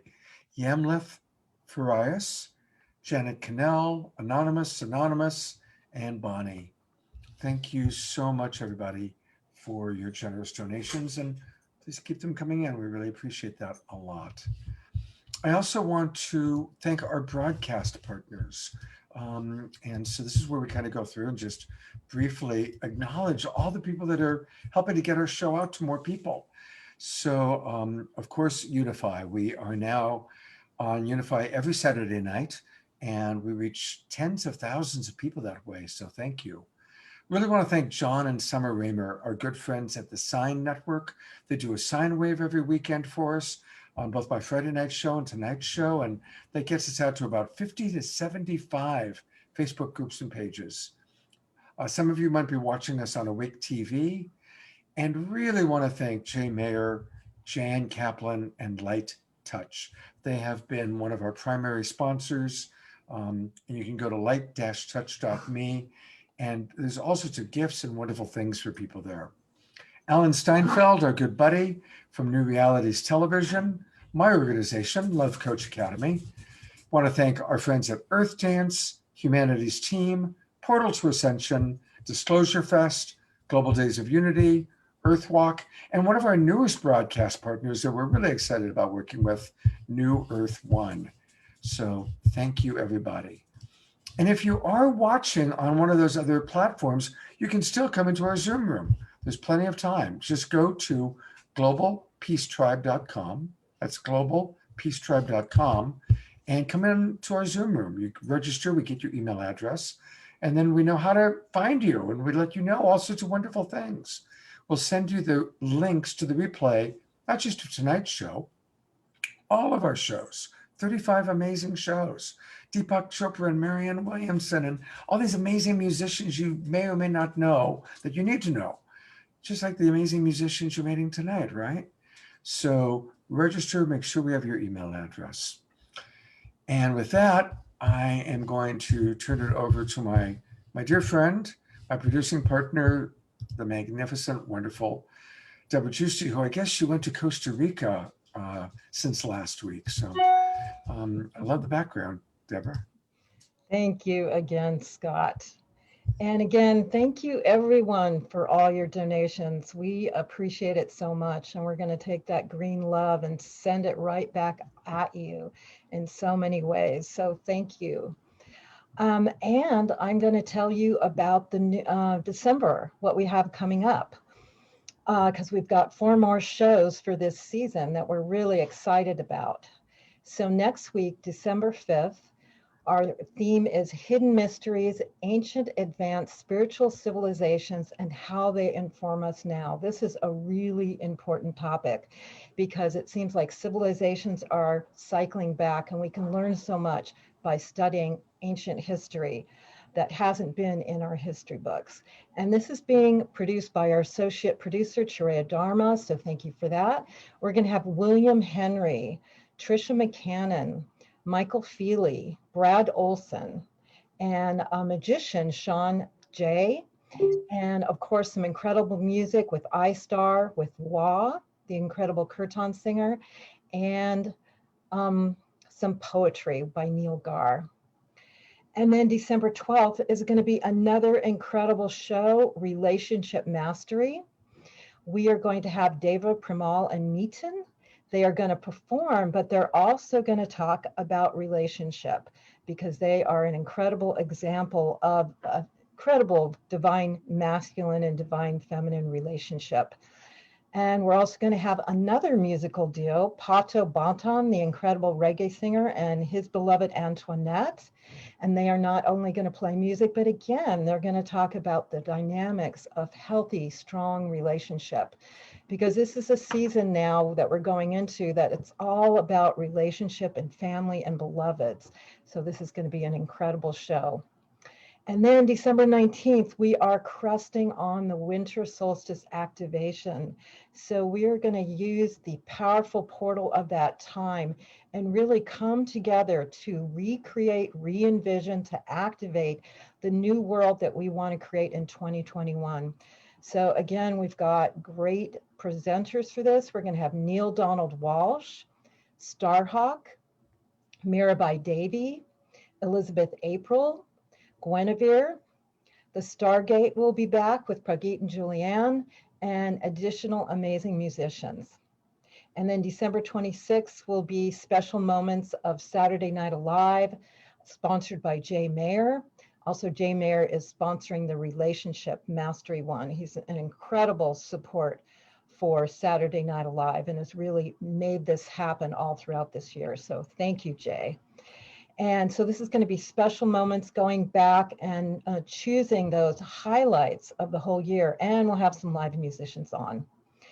And with all your donations tonight, we are hopefully planning to go forward with the new season. Some of the ideas we have, and we're listening to you to come up with ideas for this as well. But on January 2nd, co-creating the Optimum 2020 for us all, Angels and Miracles. During Martin Luther King Day, we are going to do honoring Martin Luther King, building community and coherence. Another one is we're going to bring back the Indigenous wisdom theme, understanding reunification in Indigenous people.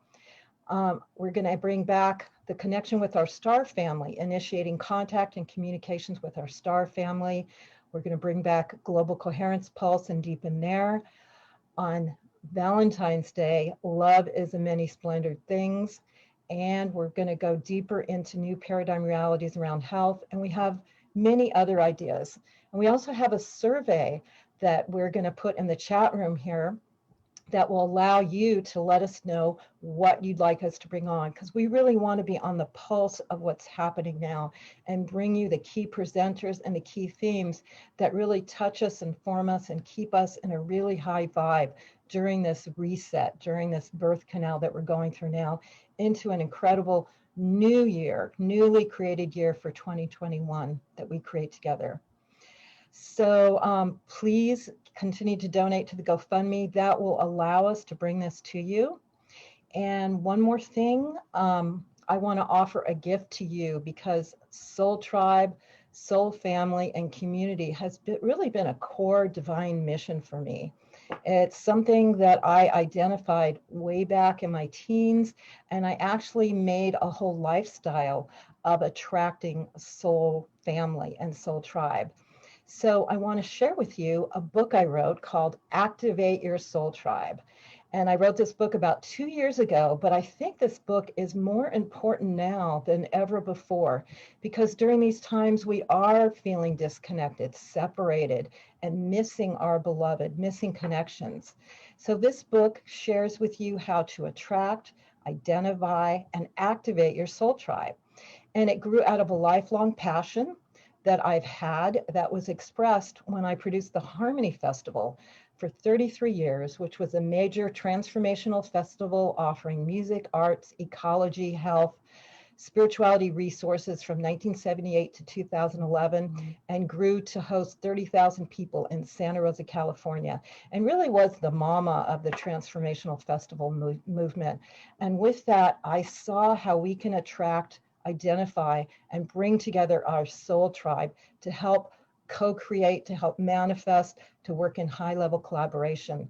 So this book shares with you how to develop and benefit from rewarding support systems that can fulfill your life.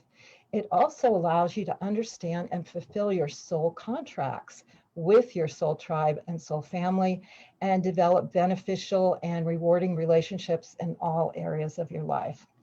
So I offer this book free online as an ebook, and I'm going to put that link in the chat box. And you can also get a real live print book on Amazon, and I'll put those links as well. And Amazon has it all in stock, so you can get it the next day. And this is a great gift if you want to pass it on to someone in your soul tribe or soul family that you love. So please accept my gift. Please spread the word, because this can really show you how to bring in community, your soul family, and your soul tribe. And again, thank you so much for all your donations and allowing me and Scott to grow and glow into the next year. Thank you so much. And thank you, Debra. I just want to acknowledge how Debra does such an amazing job of creating community. And I've read her book.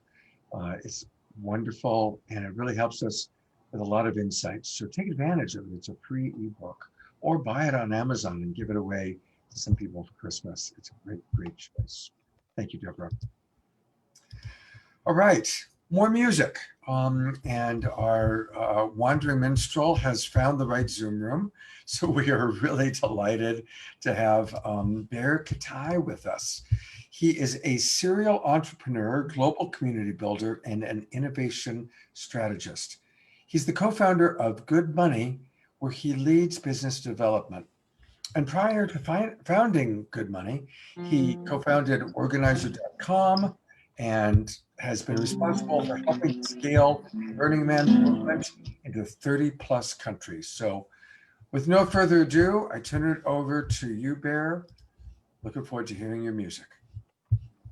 Hello, hello, hello. I am channeling here from the tip of California, all the way down the tip of Baja California, where the Sierra Nevadas begin on the meetings of two oceans here in San Jose del Cabo, where I live, where we're building regenerative communities and where we hope you all visit. And I'm going to share some music here from my heart. It's been a heavy time. We had a couple dear ones transition in the last 2 weeks. Our dear friend Malcolm Cassell passed at 50 years old just 2 weeks ago. And then this morning, Tony Shea, an amazing leader and entrepreneur who's just really dedicated his life to helping others and being a really example of how to use the power of innovation to do good in our communities and transform cities and the way we look at physical space and culture.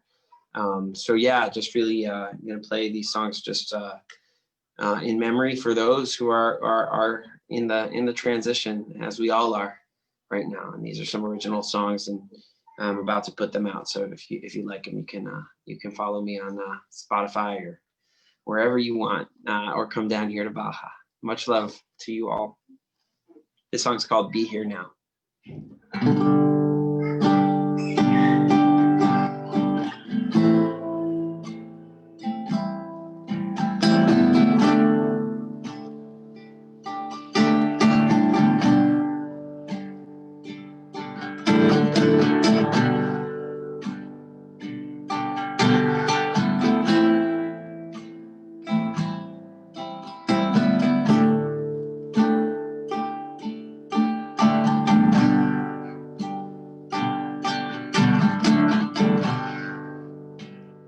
Where have we been?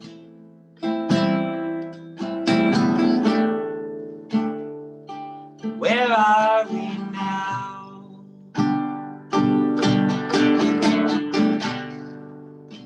And where will we be?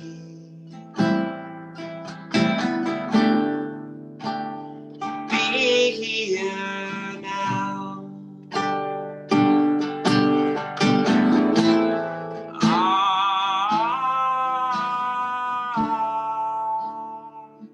Be here now.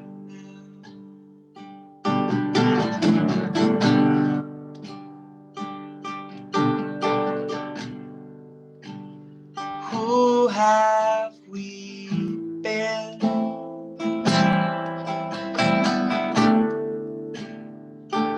Who are we now?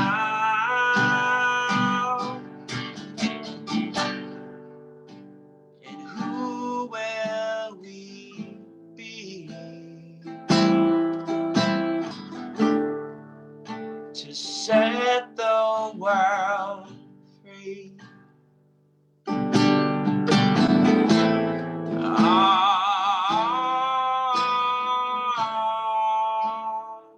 To set the world free.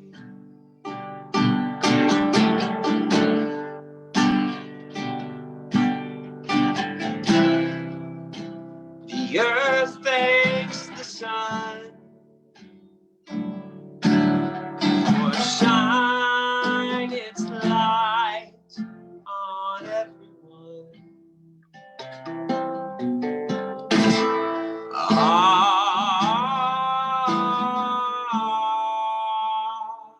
Here comes the rain.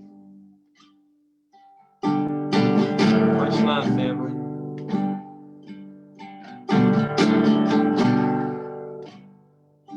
Who have we been?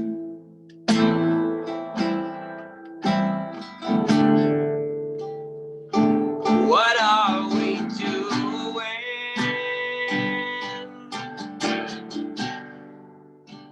And what will we do?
The earth thanks the sun for shine its light on everyone.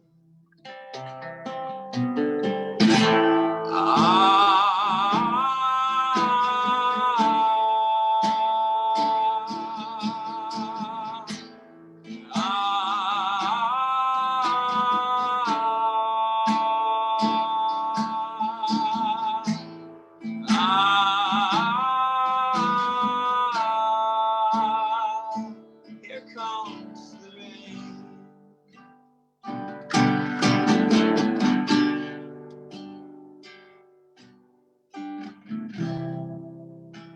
The earth thanks the sun for shine its light on everyone.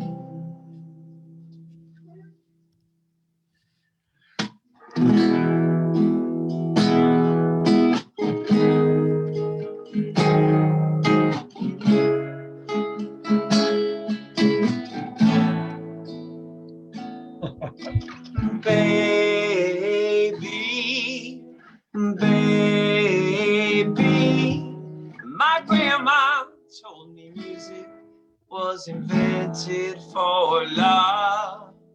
Baby, baby, my grandma told me music was invented for love.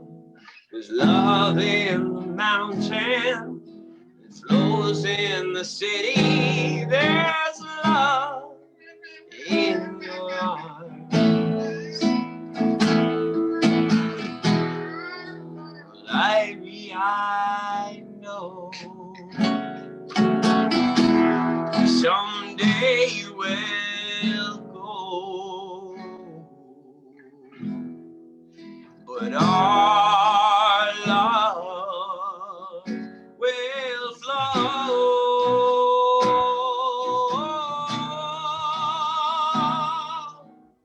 Baby, baby, my grandma told me music was invented for love.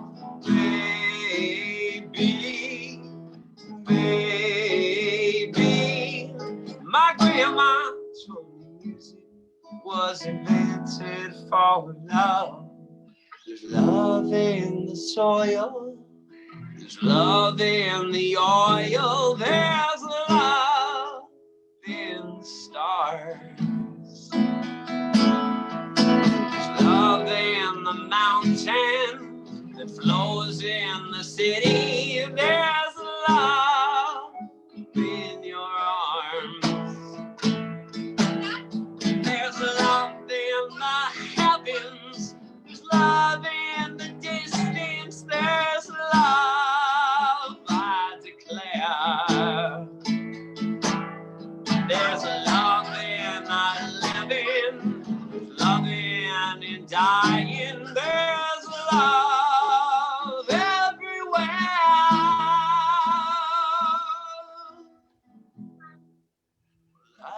I know someday you will go, but our love will flow.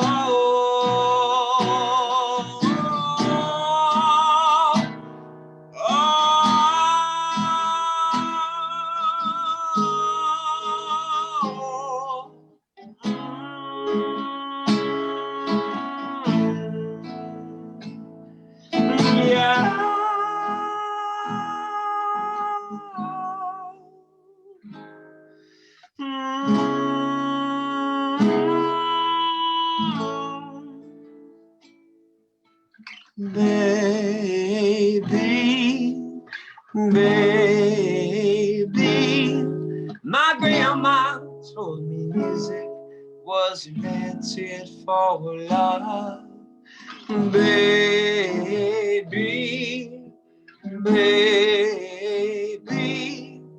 My grandma told me music was invented for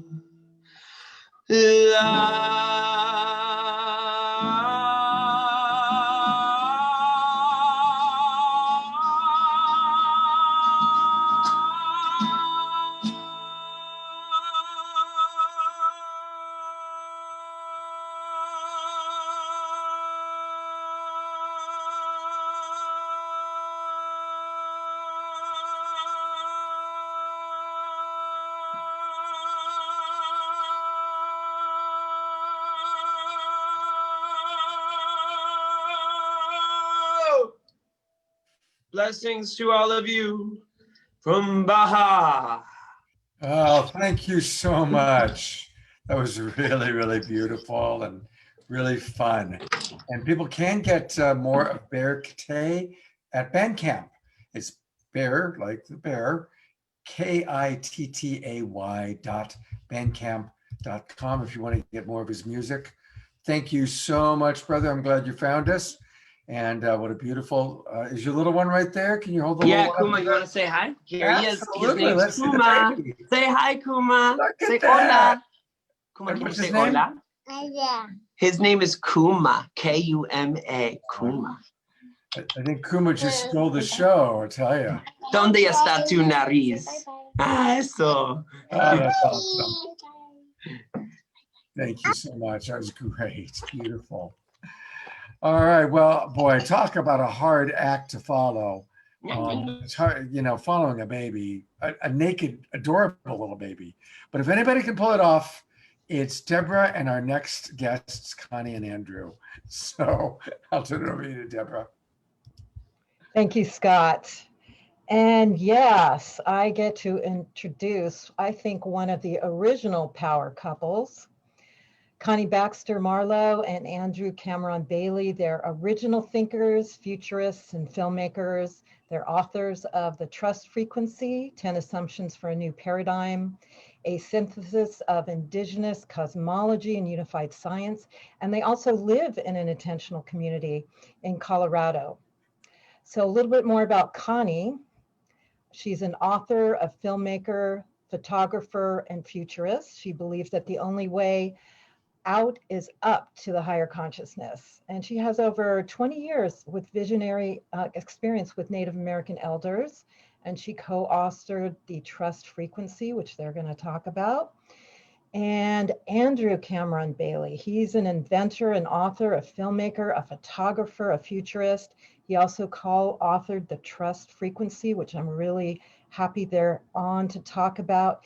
He's the inventor of the carbon capture module, the Enviroplex, the Bailey Synergy Tower. He's a longtime student of consciousness, community, and climate. And both of them trust the loving universe every day in every way, especially with the amazing love between them and what they share in the world. And I think they've been with us on Saturday Night Live every show. They're always there with us in spirit and support, and we're so happy to have them on now. Connie Baxter Marlow and Andrew Cameron Bailey. Welcome, welcome.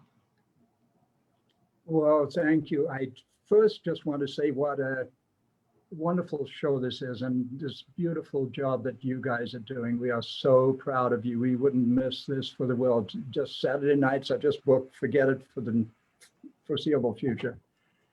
And secondly, just to be part of this collaborative tribe, there are so many of our friends, colleagues, loved ones going back as many as 30 years in some cases, and literally globally, people we see all the time within the work we do. So it's just very much an honor to show up on Saturday Night Alive. Connie? Yes, and we're beaming in from the Butterfly Nebula and the Trust Frequency, where the laws are expanded and there's more beauty, balance, joy, and abundance than we can fathom. And Andrew and I have been on a journey together, the dance of souls, as we journey toward our self-love and self-acceptance and alignment with our divinity, which is the job we came here to do. And our heart and our mind are in coherence because we trust the loving universe. Yes, indeed, we trust the loving universe. And of course, as everyone knows, the butterfly is the symbol of metamorphosis. And our work has to do with metamorphosis, which is transforming in an evolutionary sense into a higher way of being, which is where we are coming. We're actually coming to you tonight from a state of consciousness that we call the trust frequency. And this trust frequency, what's it like to be here? What's it like to be here? Well, firstly, we have this miraculous revelation that not every human being on our planet is aware of, and that is that we live in a conscious, loving universe.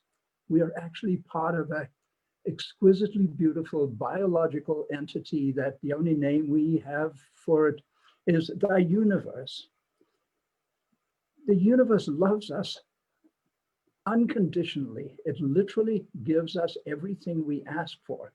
And most people don't experience that as well because they simply don't know that. We are an intimate part of the universe, and whatever we want the universe to make, what we truly want the universe to bring to us is what appears in our lives. So the message, and I got this message originally from the wonderful film, What the Bleep Do We Know? And it is this: we create reality with the power of our consciousness. But again, not everybody knows what consciousness is. It's the only thing we ever experience. But try getting a scientist to define consciousness. Try getting a psychologist to define consciousness.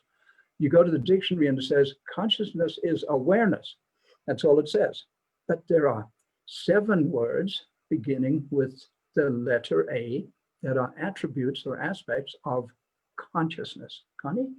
Yeah, and these 7 words that begin with A determine our vibratory level, our frequency.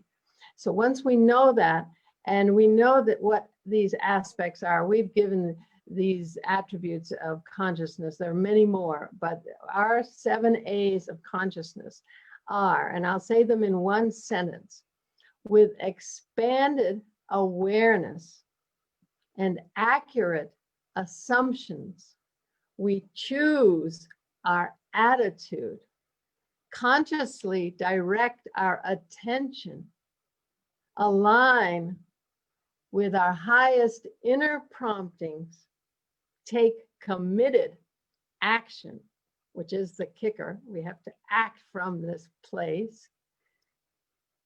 Take committed action and allow the loving universe to manifest beyond our wildest dreams. So, So yeah, this evening's about community, it's about gratitude, it's about love, it's about thanksgiving. And yeah, so I think you all know that we live on this beautiful 400-acre ranch in the foothills of the Rocky Mountains. Many of you have been here. We've seen Brad here, we've seen most of you here. And I think maybe the primary message here is that everything in our lives happens for us, not to us. So we are not victims of circumstance, we are beneficiaries of circumstance. and when we understand, we write our movie and everybody's showing up for us with the script we've written. Our soul actually asks for certain behaviors. We shift from victim to beloved, and we go from blaming others to gratitude for the gift they have brought us. Even when it's painful at the time, we just put a little gratitude In the our attitude. And we have an online course called The Dance of Souls. And we also are bringing out and launching right now our ebook, The Conscious Loving Universe, Tonight, a guidebook. Here and now on this show, we are launching a now. brand new ebook, and it's free for anybody listening now and into eternity. if they're watching a rerun of this show. So, Yeah. So that's it, folks. Thanks. Now, hold on. I want to make sure everybody really understands this is really special. So if they go to the trustfrequency.net, that's where they can get the ebook. Yes. that is correct, Scott. Yep. Wow. All If you right. simply go there, you will be directed. It'll tell you what to do. And the minute you contact us, we will need your email so that we will know whether, because it'll be a PDF. And we will send it to you as soon as we receive your request.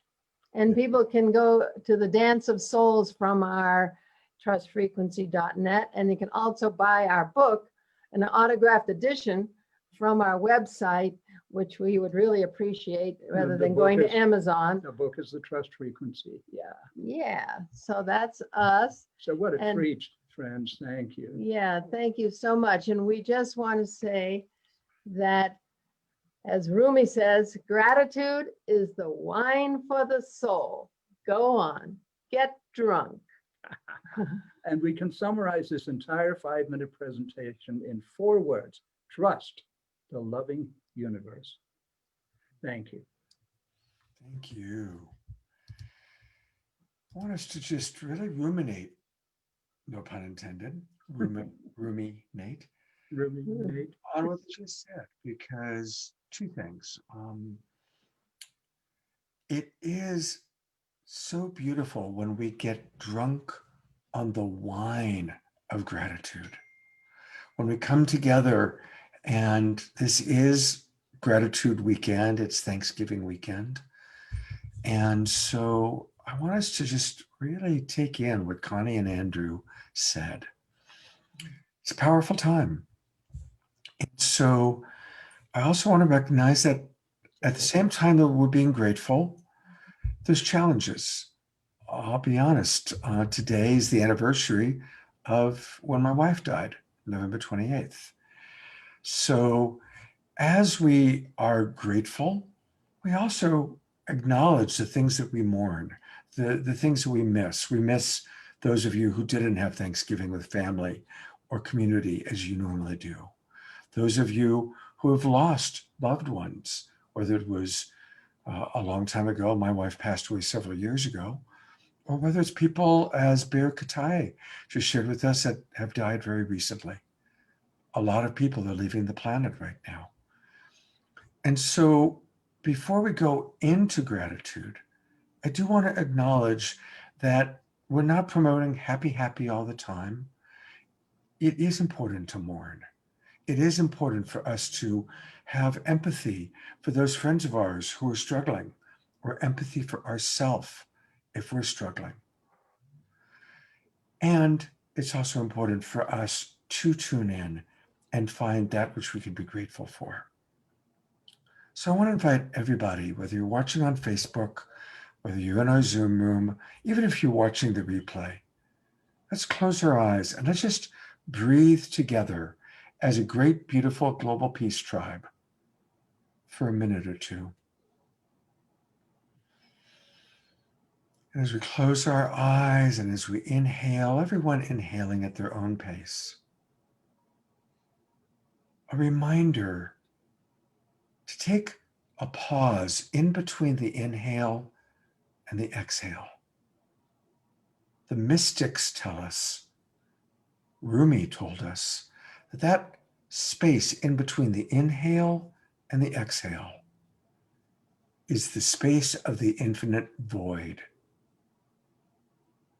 And that's a good place to be grateful. Even if it's just grateful for these incredible, beautiful body temples that we get to live in. As spiritual beings, having a human experience, enjoying the senses and the joy of connection in community.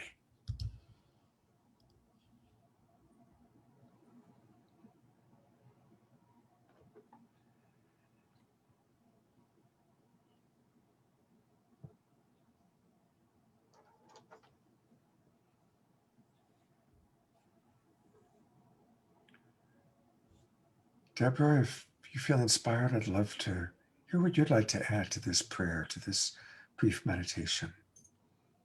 Sure. What I'd like to remind us is that what we appreciate appreciates.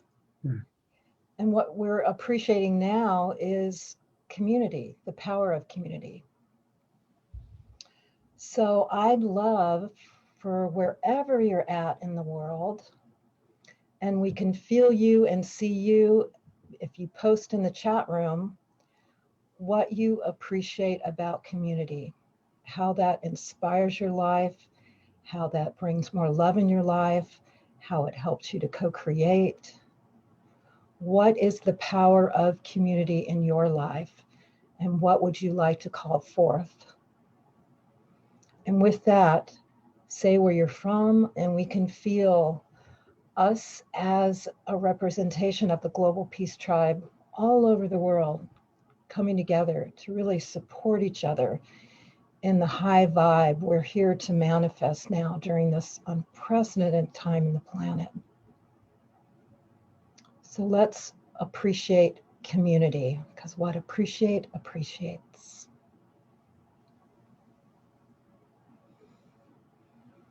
And we really hope everybody will write in the chat box or in the Facebook comments what you're grateful for about community.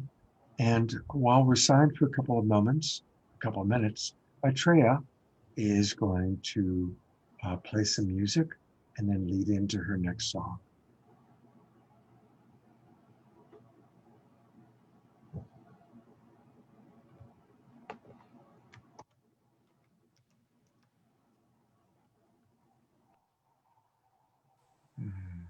It's beautiful reading what you're writing. Thank you, everybody.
Thank you, Maitreya, for spontaneously kind of supporting us in that way. I'm loving what everybody's writing.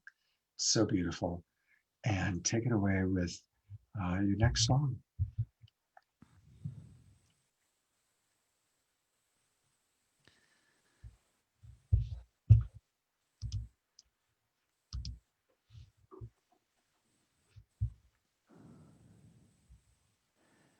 been a long, dark night, and I've been praying for the morning.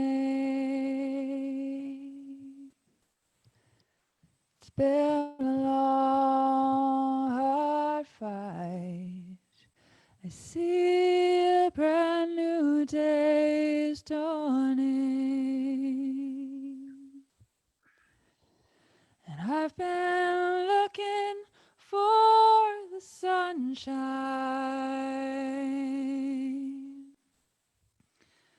'cause I ain't seen it in so long.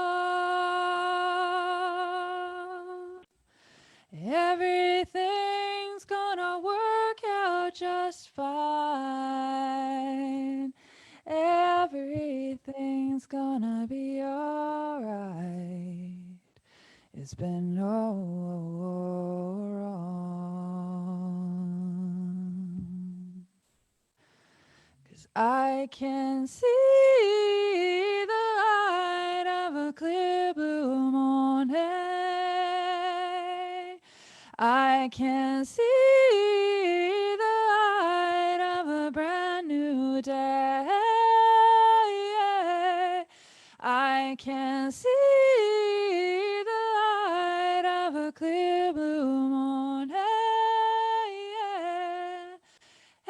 Everything's gonna be alright. It's gonna be okay now. It's been a long time since I've known the taste of freedom, and those clinging nights that held me bound, well, I don't need them. Oh, I've been like a captured eagle. You know, an eagle's born to fly. Now that I have won my freedom, like an eagle, I am taking to the sky, 'cause I can see the light of a clear blue morning. I can see the light of a brand new day. I can see the light of a clear blue morning. Everything's gonna be alright. It's gonna be okay. 'Cause I can see the light of a clear blue morning. I can see the light of a brand new day. I can see the light of a clear blue morning. Everything's gonna be alright. It's gonna be okay. Everything's gonna be alright. It's gonna be okay.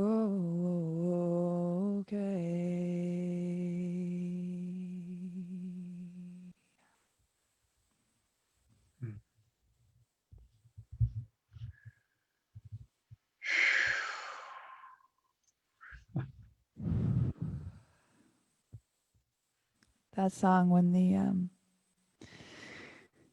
so I live here in the Northwest, and this summer this land was ravaged by fire, and for over a month it just smoke just sat on the land, and the coronavirus was, crushing so many things underfoot, and people were struggling so hard because, we couldn't go outside anymore. Like that last refuge of the Holy Earth was suddenly no longer available to us for that time that the fires gave their smoke to the land. And that song came to me. It's actually a really old Dolly Parton song, but that version is a Waylon Jennings interpretation of it. And the first time I heard it, I just started to cry. And I had a song that could finally hold me in that place of knowing that the dawn is coming, and I don't fear the dark. I'm a person who sits deeply in chthonic wisdom in the underworld, and I'm comfortable there. But it's important to know that the dawn is coming when it seems like it's not, because sometimes these days it does, and it's good to have a song that can carry you into that space. So I give honor to all of us for walking through these times with as much grace as we have. It's a hard time.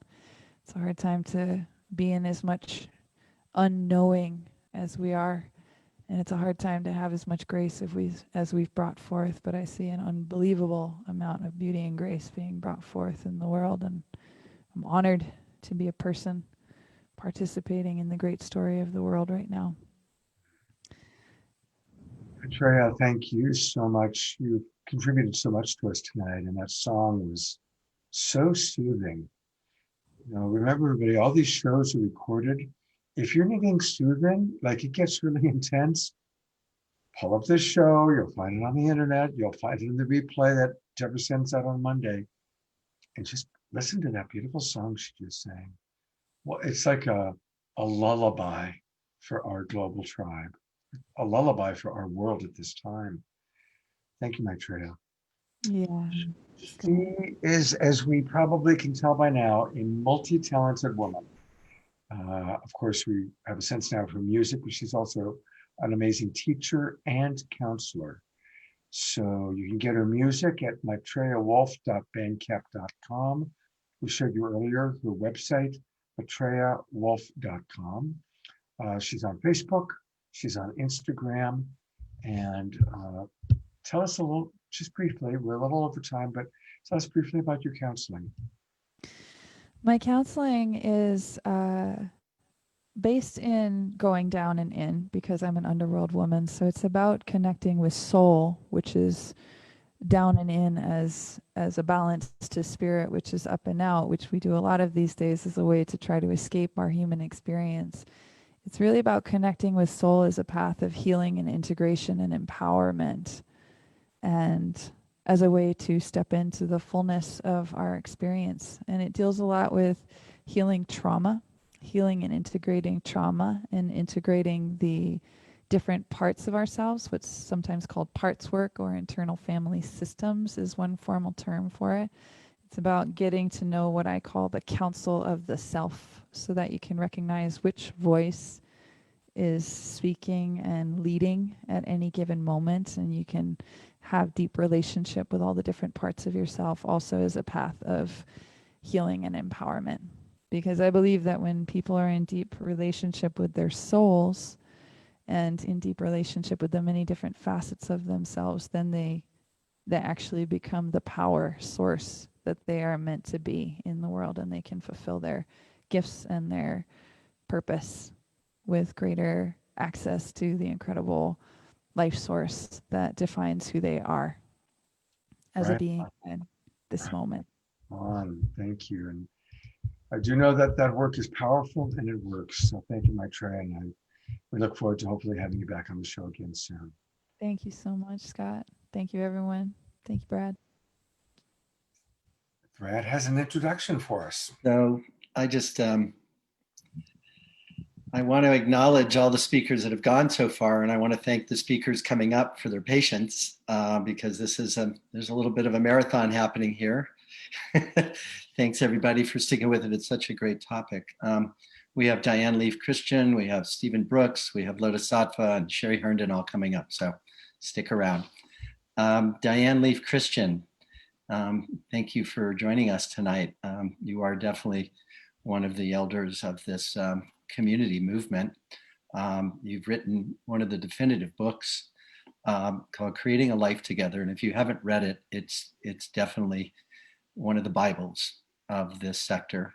And Diana has written for Communities Magazine for 14 years and written articles about eco-villages and what works and what doesn't work. And as well, she teaches the most important thing and work she's doing now is on governance. And she's teaching sociocracy. And I highly recommend that you look at one of the courses she has coming up next year rather, and do an online training with her. So Diana, thank you for being here with us. And we're very excited to hear what you have to say. Hello, thank you. Before I show you my little slideshow, which I prepared, which is exactly the right amount of time for what we have, I want to say that what Maitreya said about going down and in and getting connected to your soul in parallel with getting connected to your spirit is ideal for people who would like to live successfully in intentional community.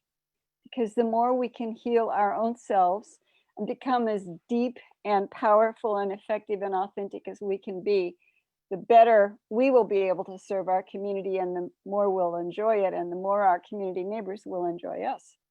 So let me now just go to a screen share here. I want to show you the slideshow. Okay, so we're talking about how we want to have compassion for ourselves and the world, and a affection for community, and appreciate community. And so I'd like to talk a little more about intentional communities. I live in one, and Connie and Andrew live in one, and Bill and Zoe created one, which is not residential, but still is an intentional community. So what is one anyway? A group of people who co-own or who rent shared land, and who have shared values and a shared common purpose for their community. These are the different kinds of intentional communities that I know about.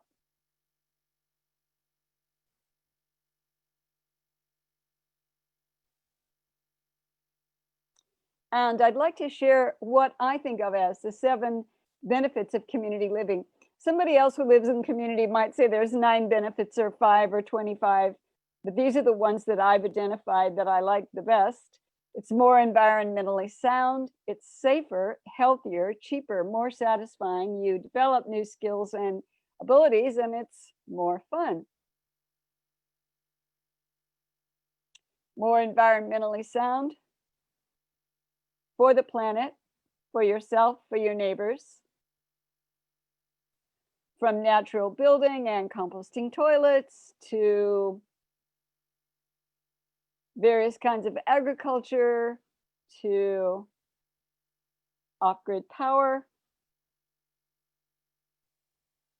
And it's safer. You can raise a family or grow older in a community in the good company of friends. Healthier for your physical health and emotional health.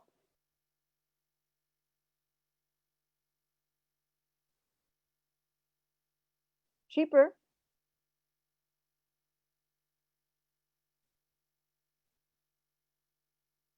All of these pictures, by the way, come from intentional communities, most of which I have visited, but some I just got pictures from. But most of these pictures, I've been there, and it's more satisfying.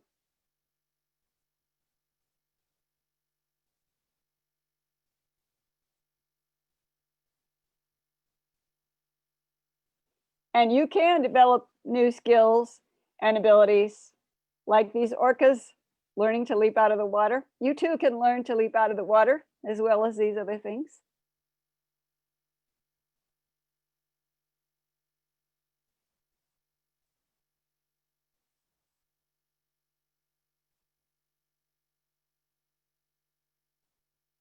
And more fun.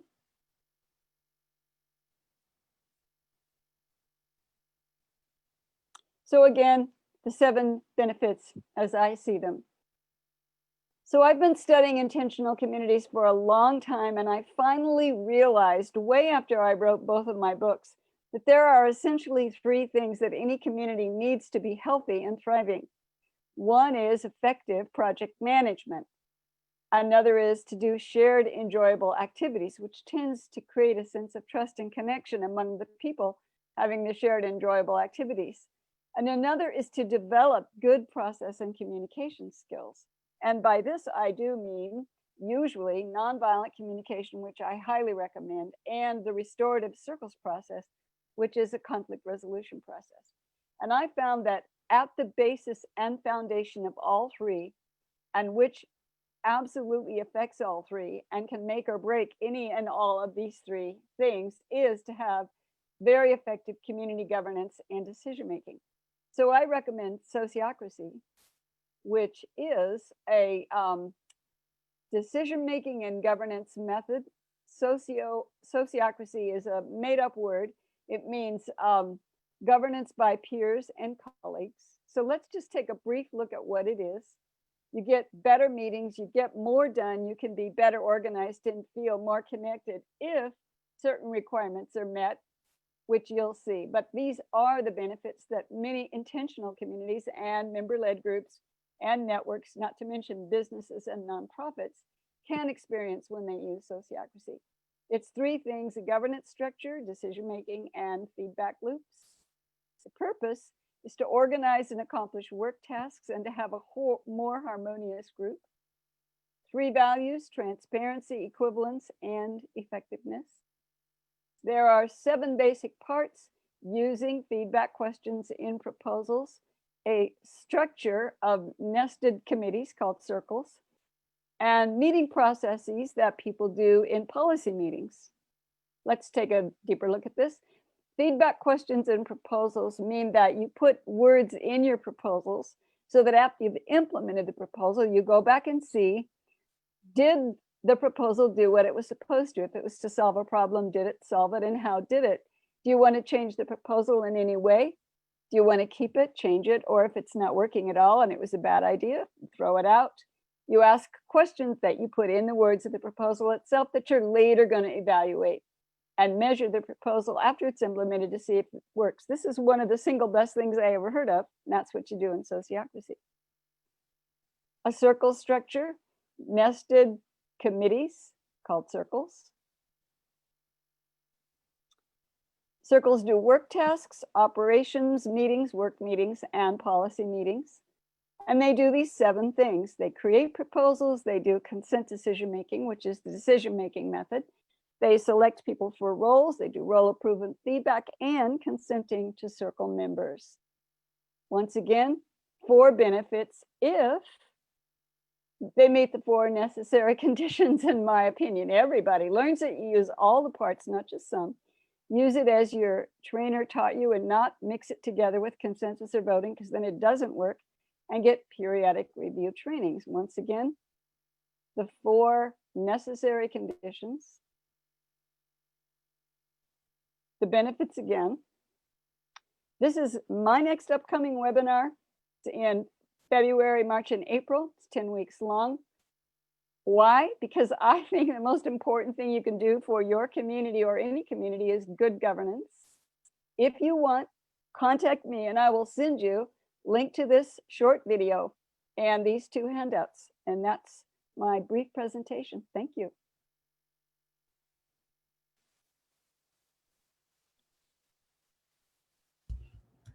Thank you very, very much.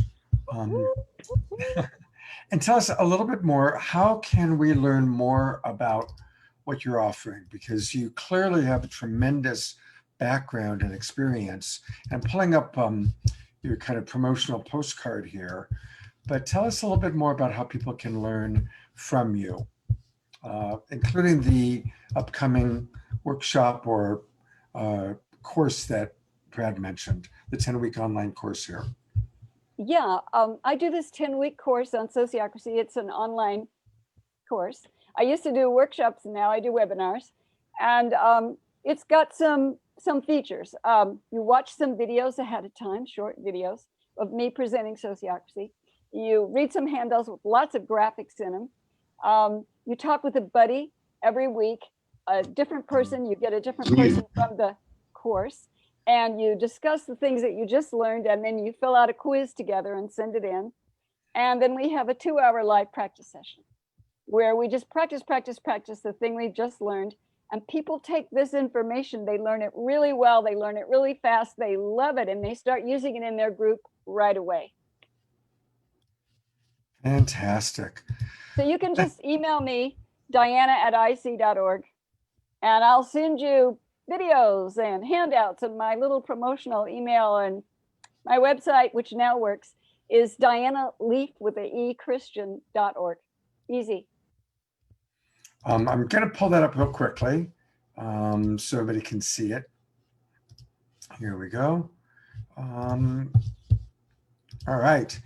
DianaLeafeChristian.org, DIANA, Leafe, LEAFE, Christian, CHRISTIAN.org. Diana Leafe with an E at the end of Leaf, Christian.org. And that's where we can get all that wonderful information. Thank you for laying out so beautifully, so clearly, a lot of just the basics of healthy community. Thank you. Thank you. It's a pleasure to be on this show. Thanks so much. Bye. Bye-bye. All right. Well, now I get to go to Debra, who is going to show, whoops, there we go. Where's Debra? There she is. Debra, you're up to share a little bit about Tribalize.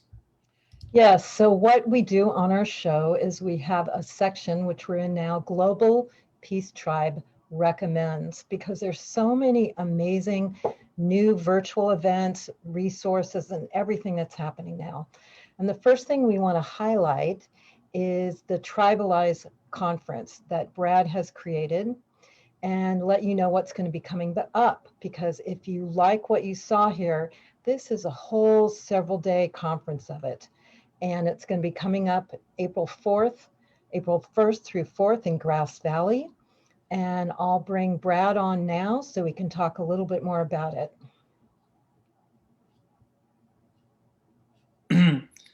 Well, one of the most important things that we're doing tonight is knowledge exchange. Nobody can hold all the information that these intentional communities require to build. So it's all about collaboration. It's all about bringing our gifts together and braiding them into this beautiful creation. Tribalize brings together all the different visionary leaders of this movement, and in one beautiful 4-day experience, you're able to really meet so many people who can help you understand the pathway forward. So I say we're bringing the dreamers, the designers, and the builders of this regenerative community movement. And one of the first things that I want to say we're doing is we're bringing together, I'm calling it a community congress, and we're inviting over 50 communities from around the world to come and present what they do at their particular respective communities. And that'll also create this beautiful little experience of unity across the movement. So if you can make it, and hopefully COVID will sort of diminish by the time March and April come around, make it to Grass Valley in Nevada City. It's beautiful here. There are more communities here popping up than anywhere in the planet right now. And we'll love to have you here if you can make it. So. Thank you, Brad. In the sense of the power of community, I'd like us all to just take a minute, and I'm going to pull that up one more time, and let's visualize. Let's use the power of our global peace tribe that this can happen. We can manifest that. It's going to work out in whatever way that we can come together and be together and hug each other and be in rooms together for Tribalize, the Regenerative Living Summit. And this first through 4th. And Scott, this really is the future we're creating. These visual tapestries are showing what's possible, and we all have to dream this in together. Thank you. It's a beautiful vision. I mean, I just love this tapestry. It's gorgeous. And that artwork is made by Davin Infinity, by the way. So maximum grace for this vision to fully manifest. Maximum grace. Right. Well, thank you, Brad. You know, it is kind of the other side of what we're going to talk about next is for over 30 years, our good friend, Ken Kaufman, produced the New Living Expo. I spoke here many times. Debra's been very involved with it. I'm sure many of you in the Bay Area went to it many, many times. Unfortunately, it was not able to be in the physical form, but Kenny, being the creative man that he is, put together a virtual version of the show. And wow, look at his lineup. It kicks off, I was looking at the schedule today, kicks off with Marianne Williamson in the morning. She's immediately followed by Michael Beckwith, and so it goes. Many of these people you've seen on Saturday Night Live. Of course, Marianne and Michael have been on a few times, John Gray. So it's going to be a terrific show. And the tickets are as low as $10. Now, we can all afford that. It's happening next weekend, December 5th and 6th. So want to encourage all of you, go check it out. And they've got, not just these are like their highlight kind of keynote speakers, but when I was looking at the schedule, it looks like there's about 50 people. So there's a lot of speakers, some of whom you already know, some of your favorite people like Daniel Brinkley. He's an old friend of ours, Stephen Greer. But there's also always the people that you don't know. Look at all the people maybe you're meeting tonight for the very first time. So that's what's great about these shows. So please go to newlivingexpo.com and we'll see you virtually there. All right. But tomorrow on Saturday night, go to New Living Expo during the day, but then come and join us in the evening because we've got a great show all about ancient secret mysteries and the hidden history of the earth. That's what we're doing next Saturday night. And now to tell you about something really cool, I'm turning back over to Debra.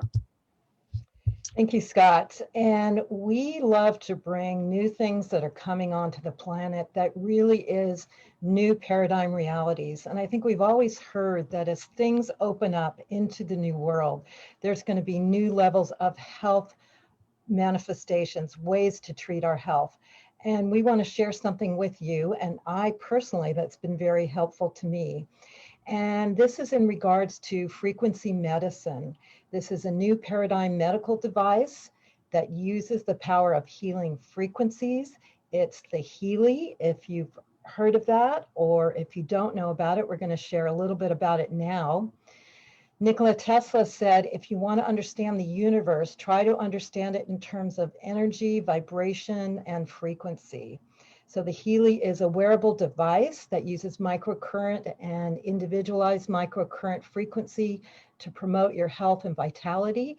I actually use it every day because I'm on computer nonstop, sincerely, about 12 hours a day. And I use this Healy to help balance me out from all that. And it's been extremely helpful. And what's great right now, which is why we're sharing it to you, because there's huge discounts that are happening for the next week where you can save $500 to $1,000. And it's also getting to be holiday gift time. So we wanted to share this with you that you could give to someone you love, or give it to yourself and love yourself. And so we're going to show a video just to share more about this technology. Healy is new. Healy is different. And Healy is extremely versatile. This little game changer is the first smartphone-controlled wearable that provides easy support in all important areas of your life with the use of frequencies. Healy analyzes the frequencies you need right now. Then the smart wearable applies subtle currents and individualized frequencies to your body via its electrodes. It strengthens your balance and harmonizes imbalances. Fitness, holistic health, and inner and outer beauty. Healy, over 120 programs to provide energetical support for you, for your body, and for your cells. Every single cell in our body is a small power plant that constantly produces energy. One thing is particularly important for this, the natural cell membrane voltage. And this is where the Healy comes in. With Nuno Nina's Gold Cycle programs that focus on rebalancing your cells, Healy also has suitable programs for many other applications on board. Programs supporting relaxation if you have a headache or back pain, but also for learning, concentration, or exams. Healy even offers support for mental balance, sleep, and stress. The Healy Beauty programs are supposed to support your inner and outer beauty energetically. In sports, the Healy is meant to promote performance, muscles, and regeneration. At home, or on the go, in your leisure time or at work. In our opinion, health begins with good balance in all areas of life. This is what Healy stands for, state-of-the-art wearable technology, made in Germany to the highest standards. Based on use by 2,000 practitioners worldwide, who have seen as many as 500,000 patients. Healy, for me, and for you, and for everyone.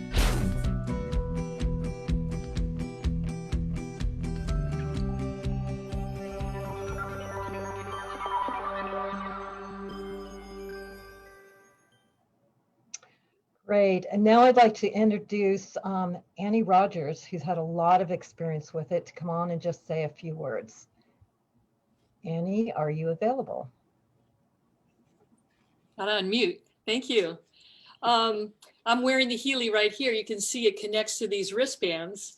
And I first got introduced to this because one of my friends who was a chiropractor sent me a video of someone who had early dementia, and it showed his brain scans before and after using the Healy. And I was like, oh my God, I have to have one. The thing is, I have a clinic in Costa Mesa, and we have all the fun frequency devices. We have the Beamer and the Biomat, the foot baths and the 3D body scan, and the Monocore, the Russian Monocore, and all these equipment are very, very expensive. You know, the Beamer 6,500, the 3D body scans 40,000. You know, so when the Healy came and it became something that's affordable for regular people to use, I got very, very excited about it. And I've had it for probably a year now and have hundreds of people who have, every single person loves it, especially when they actually get introduced to it and trained with it. But with the Healy, for myself, I was probably sleeping 4 to 5 hours a night, and I didn't really even know that I was sleeping so little. I just always had energy. I actually got the Healy watch too, and it was monitoring my sleep and recommending programs for me to do. I didn't know that there was an underlying level of stress. So it was having me do these different programs to reduce stress. And I went from 4 hours a night, it's sometimes 30 minutes of deep sleep, to 7 and 8 hours a night regularly, with an hour to an hour and a half of deep sleep. So for me, that's pretty tremendous. I've had it work for pain almost instantly. Within 24 hours, a certain major pain has been eliminated for me and many, many people. But even probably more importantly is the sense of well-being that comes with the Healy. I always think of it as tuning into your own frequencies within. The Healy is the frequency of energy that supports our cells. And our cells, when they get low energy, low voltage, disease happens. But if you can regenerate your cells, then you can prevent many diseases from happening, actually self-correct a lot of things too. So the Healy's being used by practitioners because you can get a higher model where you can scan and actually do remote frequency transmissions. You can actually send frequencies to people remotely. It's incredible for animals and pets. And if you don't have an animal or pet, it feels like one. It feels like your own personal friend, because you can just shift your energy at any point you want with the Healy. So as Debra said, once or twice a year, they do a sale. And so right now is one of those sales. And so it's a great opportunity to buy one because you can save $1,000. The highest model was 2,500 and it's 1,500 now. And the model does more than every other device in my office. And it's like having your own portable Rife machine. So there's a link, we'll put it in the chat, that you can sign up with Debra's group to get more information about it. And we'll be happy to hook you in. Great. Thank you, Annie. I've known Annie for a long, long time. She's a lot of fun. And I got to be honest, you know, I work with Debra every day. We're on the phone, we're on Zoom. And she was having this thing hooked up to her and she kept saying, Scott, you got to get a Healy, you got to get a Healy. And I was like, right. But I saw her using it and I bought one and I've been using it. And I got to say, there's something to it. It's definitely cool. So Annie, it's great to see you again. And so everybody check out the Healy. You know, that is the wonderful thing about our world, is all the incredible innovations that are happening. So, and we'll continue to bring you those kinds of innovations. And now I'm putting it back to Brad, who's got an introduction for us. Hey, Brad, you're up. Well, Stephen Brooks is no stranger to building communities. He's built more communities than anybody I know of down in Costa Rica. I think he must have gone down there about 20 years ago and developed one of the top permaculture education facilities on the planet called Punta Muna. And he's built other communities, one called Ecovia, and I forget the other one, Stephen, you can tell us, but the new one he's building is called Alegria Village. And it's very, very special. Hopefully you'll let us know a little bit about how that's going. But he's definitely one of the foremost, I won't call you an elder yet because your hair's not even gray. But he's definitely one of the Energizer bunnies of this movement. So Stephen, welcome. Thanks so much. I appreciate it. I was inspired by Diane's screen sharing, so I found a little presentation. Can I do that, Scott? Yeah, absolutely. You can screen share. Awesome.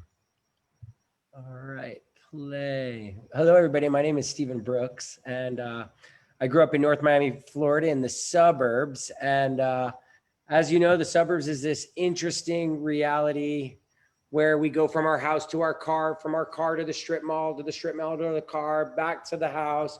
And all that interaction stopped between people. And yeah, it feels like, you know, in the end, it was a response to the crowded city. And I don't think there was like ill intention, but it definitely radically hurt the human connection in community. And I lived in, I guess the first kind of real eye-opener for me was on October 14th, 1988. I found myself in the parking lot of the Miami Arena at my very first Grateful Dead concert. And it freaking blew my mind how great it felt, how I had never been so surrounded by like-minded people. And that just felt so right. And I knew I wanted more of that. I went and I spent a semester in Spain, in Sevilla, Spain, and I lived in this building in 1994, in this building of like a series of 10 buildings with busy 4-lane roads on either side. But you never needed to go to those 4-lane roads because all of the buildings had commercial downstairs. So there was restaurants and bars and nail shops and hair shops and cheese shops, and everything you possibly needed was downstairs of the building. So you never needed to get in a car. And I lived with this elderly woman, and we would walk through the plaza to the next building, to the store. And it was like walking, hey, hola, abuela, hola, Maria, hola, Pablo, hola, abuela. I was like ready for her to be like, hola, Big Bird, hola, Snuffleupagus. It felt like freaking Sesame Street. Everybody was so nice to each other. And we'd walk into the store, and as we're walking in, the shopkeeper's already getting my abuela's package ready because he knew her so well. And she didn't have to have her pocketbook or her purse with her, her wallet. She just signed because she was buying from people that she knew. And everywhere we went, it was like from someone she knew. It just felt so revolutionary. And another friend that I just wanted, on that note, I have this friend, Rolf Ruge, may he rest in peace. He started the Feria Verde here in Costa Rica, which is the green market. And every Saturday, after the market, he would do these huge lunches at his house, and he'd have 20, 30 of all the kind of eco activists of Costa Rica at his place. And he'd have, 10, 15 epic plates of food. And he would stand up in his deep voice and he would say, no hay ningún, there's not one ingredient on this table that I don't know the first and last name of the producer. And he would say, the tortillas estaba sembrado, the tortillas were planted by Guillermo Esquivel, and the tortillas were pressed and made by his wife Esmeralda. And he would go around the table and introduce his food as if it was his, it was just created by his family. And it felt so right. And so I came to Costa Rica for the first time a year after that experience in Spain. And I fell in love with the country, how beautiful it was. And I made it to the Caribbean side. So Costa Rica has the Pacific and the Caribbean. And my first time on the Caribbean, it was like reggae on the beach, almost felt like Jamaica. It was such an incredible vibe.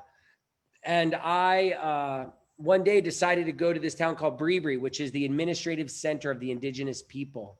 And on my way there, I'm meandering through beautiful jungle. And then all of a sudden I come around this corner, and as far as my eye could see were banana plantations. And it was kind of like, and I decided to, wow, what's going on here? So I decided to drive in and get a closer look. And I went on this little dirt road right into the plantation.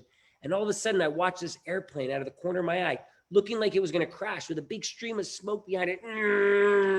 And it came right over my car. And all of a sudden my face and my eyes were burning, and realized it was a crop duster just spraying the bananas. And after it flew over my car, it flew right over a playground full of indigenous children playing soccer. And it was like, emergency brake on my life. Like, how can we be doing this? Is this really the best we can do, humanity? These beautiful indigenous people who treat the earth like it's an extension of our bodies. We're spraying them with neurotoxic chemicals so we can have flawless bananas. Like, how can we be doing anything else but trying to change this? And so yeah, pretty much from that moment on, I've been dedicated. And I really started thinking about this idea, and it started kind of in Spain, this idea of design. Like, how can we design our realities to foster community?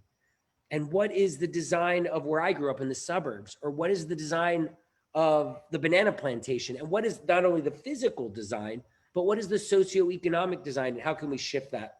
So immediately I tried to think about what I could do about the banana plantations. And I started a tour company here in Costa Rica, and started bringing high school students and college students down to Costa Rica on these tours, really trying to show how beautiful and magical, incredible Costa Rica is, but also show the reality of the rainforest destruction, the reality of the cultural decimation, the reality of the agro-industrial madness that was going on. And then I wanted to show, not to send the students home all depressed, I wanted to show solutions. And that's where Punta Mona was born. I first got there in 1995. I met my neighbor, Patty, who was a Caribbean elder. When I met him, he was 67 years old. He died in my arms at 83 in 2013. And he was such a wise man. I remember one of my favorite quotes of his. He looked at me, he goes, boy, if you plan things right, all you do is reap. If you plan things right, all you do is reap. And that line is kind of like just the synthesis of what is permaculture. It's like, how can we design things well so we could just prosper? And not only how can we prosper, how can the ecosystems prosper and all the neighbors and people around us prosper? How can we design for that? So Punta Mona became a demonstration. So Patty lived in Punta Mona. There's no road to get there. You can see on, you guys can see my screen, right? Yeah. Am I good, Sharon? Yeah. Yeah, so you still see Punta Mona. Okay, and you're cool, on the side, so we see you both. Perfect. So you can see the little boat there on the bottom. You can only get to Punta Mona by boat. There's no road to get there. So it really forced us to try to figure out a lot of different ways of living. From, I grew up in the suburbs. Every time I turned on the water, it just came, or I flushed the toilet, it just went, or I turned on the lights. 99.9% of the times it went on. I had no connection to it. And so all of a sudden in Punta Mona, this kid from the suburbs, all of a sudden I had to really connect with that reality. And we became really into agriculture and food.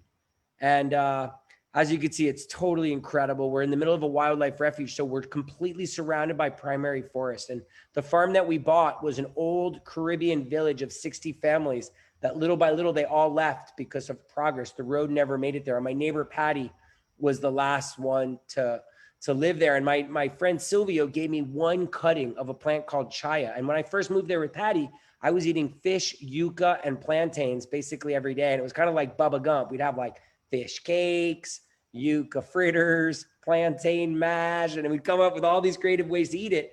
And then all of a sudden I got this cutting of chaya, which was this edible green from Mexico. And just from one little stick, all of a sudden I had unlimited greens. So I started thinking, wow, I want to find all the incredible sticks, all the incredible plants out there that can make life better. I consider myself an ethnobotanist. I study the relationship between humans and plants. I've traveled the world seeking interesting plants for all that make life better. And we've been teaching about it at Punta Mona and spreading seeds and plants. And it's unreal, the connection with the food from the field to the plate and the cooking of it and just the ceremony and the ritual of every meal there. And people have been coming from all around the world to experience often at Punta Mona, where we'll serve meals that there's ingredients meeting for the first time in the history of humanity. And it's super cool. We have one of the largest collections of useful plants on earth. This is one of my favorite plants right here. It's called peach palm or pehibaya, and it's the fruit of the heart of palm. And it's one of the most delicious foods that's pretty much unknown outside of Costa Rica, Panama, and Colombia. This is cacao, and we grow a lot of cacao, one of our favorite, most important medicines. This is a jackfruit, and it just so happened a few hours ago, I just picked this one, so I thought I'd show it to you right outside in the community where Whoa! Yeah, this isn't even a very big one. Jackfruit's incredible. Permaculture is based on perennials. Some people wear crosses around their neck. I wear a breadfruit leaf, which is in the family of the jackfruit, and these are all so this can get ripe and it's sweet like a juicy fruit flavored gummy bear, or green, it's like a vegetable.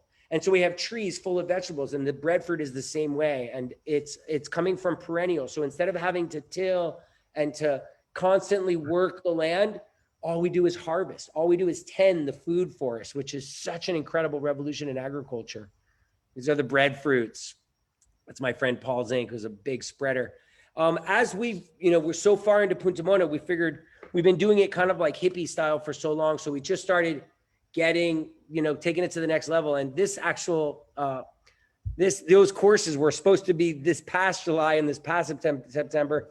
Obviously that all got canceled, like probably everyone here. All the speakers are doing everything online. And we currently have 207 people in our online permaculture course from 27 countries through Ecoversity.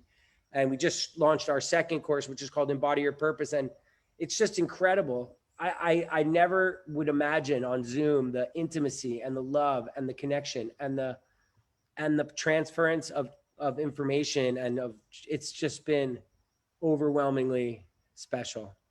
These are mangosteens, the queen of all fruits. So incredible. So we not only are the agriculture, but we also have been growing a lot of bamboo and we're just experimenting with all different kinds of building materials. And as a matter of fact, yesterday, we're in the community in Alegria Village, we brought these people in that were making, instead of hempcrete, everybody's so crazy about hempcrete right now. Hemp is an annual crop that they were going to bring from the States to make hempcrete here. Instead, we're figuring out how to do it with bagaces, which is the byproduct of the sugarcane industry. So it's the same kind of hempcrete, but instead of using hemp, we're using the byproduct of the sugarcane industry, which is already a waste here. So yeah, Punta Mona has been just such a epicenter of so many things. In 2005, my dad was retiring from 35 years as a dentist, and he was, it was great what we were doing in Punta Mona, but meanwhile, I was ready to have children. My parents were getting older. It felt like a great solution to teach and to collect plants, but this world needed more. It needs more communities that care for our elders and care for our children. So we raised some money and we bought this property, and we set a very clear criteria. We knew we wanted to be in Costa Rica because it's epic. We knew that we wanted to be closer to San Jose because Punta Mona is a journey. We wanted to be under an hour from San Jose. We wanted to be between 400 and 700 meters above sea level for the great climate and the great climate for agriculture. And then we wanted to be able to lie on big boulders in the sun and then roll into crystal clear pools and drink the water. This is our dream. We can create the criteria as specific as one. And the more specific you get with your criteria, the better chance you're going to find what you're looking for. And then another important part of the criteria is we're looking for land that was already radically degraded so that we can come in and we could regenerate it. And so Ecovia is on 46 acres, and we're currently, that's where my house where I'm sitting right now. We're 45 families from 22 countries, and we have 45 children in the school that the parents co-created. And I'll show you the school in a couple slides. And it's pretty incredible, especially during these times of COVID. Like, you don't need to go anywhere. When you're 45 families, the organic cashew farmers come right to our door because there's 45 of us. The fishermen right from the port, the organic vegetable farmers from the highlands growing the things that we can't grow. We get big. Today's Saturday. I have a huge basket over there of all the greens and veggies that came from these gardens that you see here in the picture. This is the school Casa Sula, which is it's an unschooling kind of philosophy with a group from Ecuador called Grupo Orion, and it's pretty interesting. And about 2.5 years ago, we knew it was time to grow. 45 families felt good, but we needed more. We needed more 12-year-olds. We needed more people that were interested in different, the same interests. And we needed more people so we can have a restaurant, we can have a food store. It felt like we needed more critical mass. So we purchased next door, did another small round of funding, and we bought 170 acres next door. And that's currently called Alegria Village. And what we thought would be several years in the making, I just want to give a big shout out and love and blessing to my dear friend, Zac Efron, who decided to come visit us down here and did this show on Netflix called Down to Earth. If you haven't seen it, check it out. The 3rd episode, he came to Costa Rica and I was his guide. And it was basically like the most epic commercial for all the projects that we're doing. And it was the #1 show globally on Netflix for 10 days.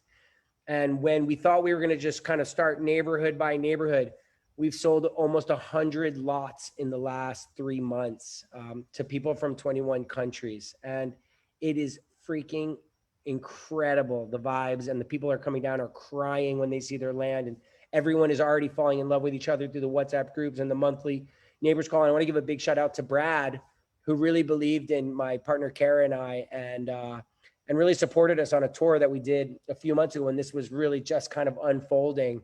And Brad, we haven't spoken, but it is unbelievable what's happening here. It just feels like we are onto something here. And very exciting. Stephen, you need to wind it up because we're going a little over. So okay, cool. So just from vision to reality, this was the vision of a garden that now is that. That's a 20-meter dome there. That's the kind of drone. Yeah, it's exciting things happening. Food is pumping. That's their yoga shala over that garden, praying over our trees. The bigger plan is bigger than this. The communities are just the communities, but beyond that, we're trying to really figure out how can we do this 1,001 hectares at a time, and really create a replicable model that we could do everywhere, incorporating conservation, reforestation, regenerative agriculture, communities, event space, and and education. Stephen, thank you so much. And clearly there's so much you have to share, and it's very, very inspiring. I'm like, okay, I'm coming to Costa Rica. we got to move forward. So for more information, baby, if people just go to puntamona.org, PUNTAMONA, puntamona.org. Yeah, and I'll put all my info in the chat, because that Punta Mona is our farm, but Alegria Village is the new community. But I'll put it all there in the chat. Okay, great. Thanks so much. Appreciate it, Scott. Hey, thank you so much, Stephen. Thank you. Whew. I haven't been to Costa Rica. I have a lot of friends and clients that have been there, some of whom are relocating, and it clearly is a significant place to build community. So, and I love Stephen's energy and enthusiasm. It's pretty awesome. Well, it's time for me to share again some of you who have been generous and donated. And again, I really want to thank you. And I also, about a third of the people who have donated are doing it anonymously. So those of you who are anonymously donating, thank you so much. I really appreciate it. Really, everything, whether it's $5 or $50 or $100, whatever it is, we really appreciate it. So, but to the people whose names I do have, thank you, Melissa Pierce, Milikai Zimuniak, I hope I got that right, Karen Carrieri, Janice Hall, Lori Martinez, Kathleen Robertson, Anonymous, Gabrielle Lamond, Anonymous, Julia Stoffer, and Jula Grove, Julie Debbie, all in a row, really. We had a Julia, and a Julie all in a row. It's a sign from God. Anonymous, and then back to Veronica Johnson. Thank you, everybody, and your donations really mean a lot to us. We've got two more wonderful things for you. So I get to introduce you to Sheri Herndon. And Sheri, please turn on your camera. There she is. Sheri is a true Renaissance woman. She is one of those people who's just doing a lot. And it's funny, when I was talking to her earlier today, I said, well, what do you want to promote? She said, oh, well, I'm kind of humble. There's not that much going on. And we talked a little bit more. And she goes, well, I haven't offered 2 different television shows that look like they're going to happen. And like, okay, that's Sheri. She's an evolutionary leader, a social architect, and truly a catalyst for transformation, sharing her passion for accelerating regenerative culture, community, and movement, building with a focus on activating true collective intelligence and anchoring everything with the wisdom of the heart and the feminine intelligence. Sheri, I think you've got something kind of special for us, and we're looking forward to hearing it. Wow, well, I just have loved everything that I've been hearing. It's really incredible. And I have been to Punta Mona, and it's an incredible place to experience. And so, yeah, thank you so much. It feels really great to be here. A couple things I want to say before I share this poem song is just this idea that community is about a structure of belonging. And, it's like we all are longing to belong more because we are all connected. Everything is relational. And so what I'm going to share is this poem by my friend Theo Grace. And this is a real and a song. It's really a transmission. And I just want to invite you to be listening to your note in all of this, like the world we're co-creating. You have a unique note in this. That's how we create community, that kind of synergy. So thank you, Theo, for writing this and bringing it through. And I've made it kind of my mission to share it. So we are the seeds of the earth in the midst of a rebirth. We are the young and the old and the stories not yet told. And we have come from afar, beyond the stars, and we've come to celebrate everything we are. We sing hooray for the end of slavery, hooray for the end of suffering, hooray for the end of all the fighting. Finally, finally, finally, I declare everyone, everywhere be set free from the fear and the pain and the shame we release. No longer prisoners in our very own minds, no longer struggling and fighting to survive. We revive to find the keys within our reach, and now we thrive, sharing everything we need.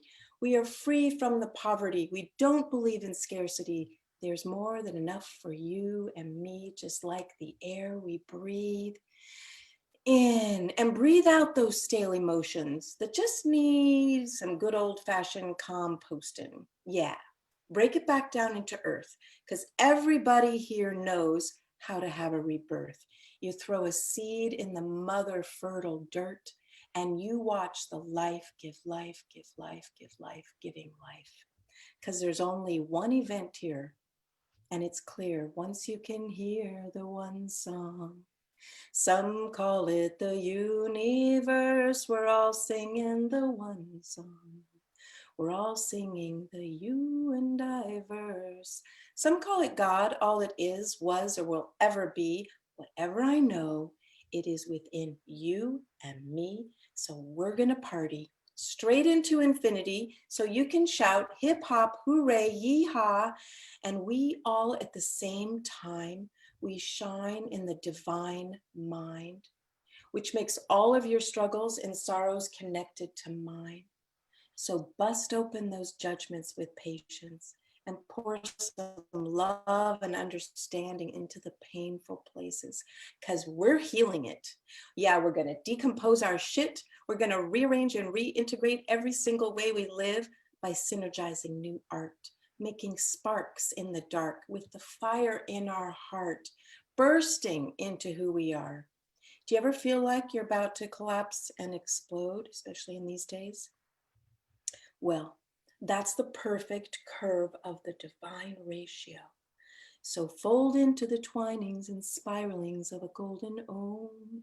Let fresh new moments love and behold you, like a newborn baby in his grandpa's arms, the light just arriving from a distant star.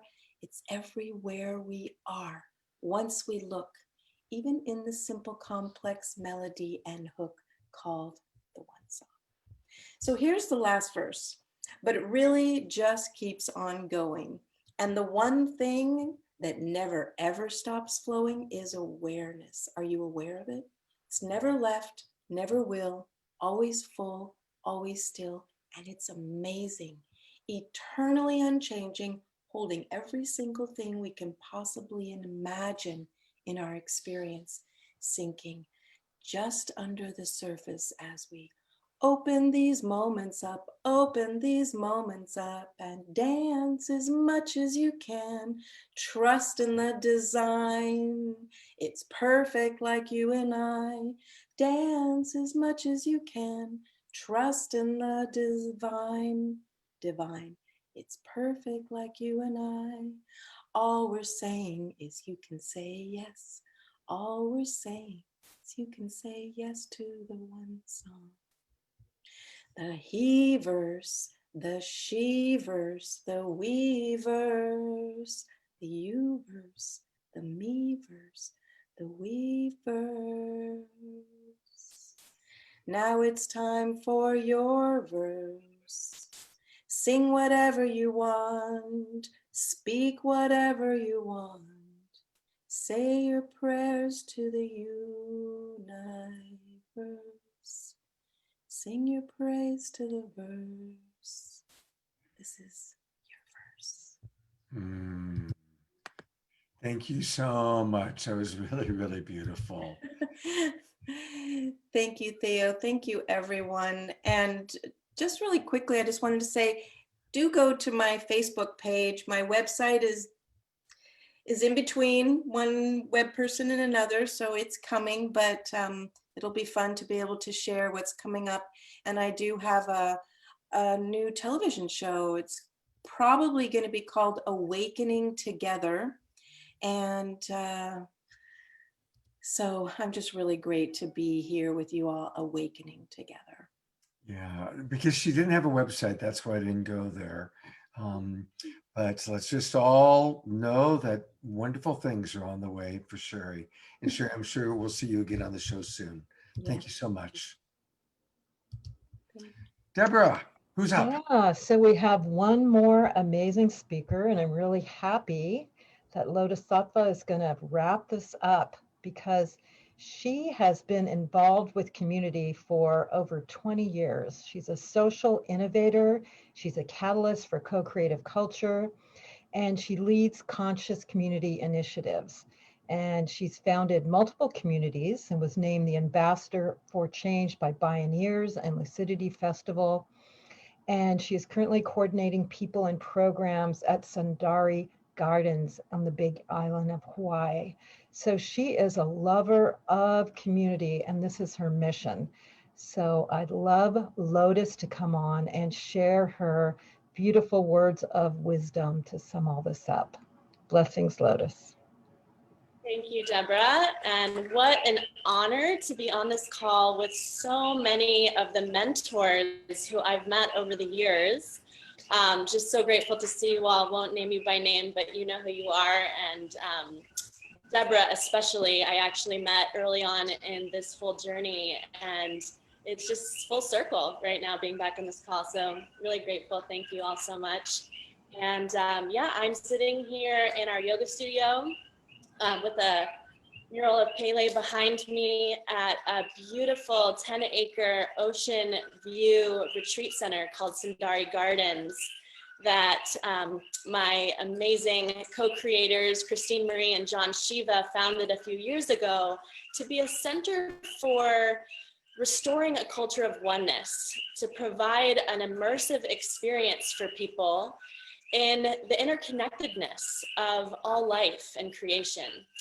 And they've had a cycle of doing a lot of development on the land. It was actually part of old kind of GMO monocrop that has gotten reclaimed, and it was a bunch of raw land that they've just turned into the Garden of Eden with tons of edibles and medicinal plants and tons of beautiful gardens and sculptures. And they had had some programs and events, but a lot of what was happening was an Airbnb to just, you know, keep the place populated. But as, you know, so many of us have had with the pandemic, there was this great pause where Hawaii sort of stopped having tourism for a little while. And so the Airbnb stopped, and it was an opportunity for really looking, and I think all of us are doing this right now, at what is the true alignment and how did this property want to express itself. And we're all in this process right now where this great pause, even though it's such a challenge of having people, you know, feel isolated and kind of shattering our old culture, it's actually that compost for the new culture. And I call myself a social permaculturist. So I'm always cross-pollinating different communities and facilitating co-creative culture, which to me is both about collaborating with other humans, but also collaborating with nature and being in the flow, in the emergence of what wants to come through. And so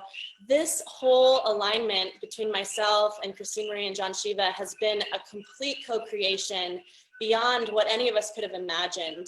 I have been working in this field for a long time, and you know, just doing little micro communities in different places that have always been about incubating co-creative cultures. So rather than it being just about being a residential community, it's kind of like what we heard earlier about having this hybrid of a land-based center that also connects with supporting co-creation in the larger community and the larger culture.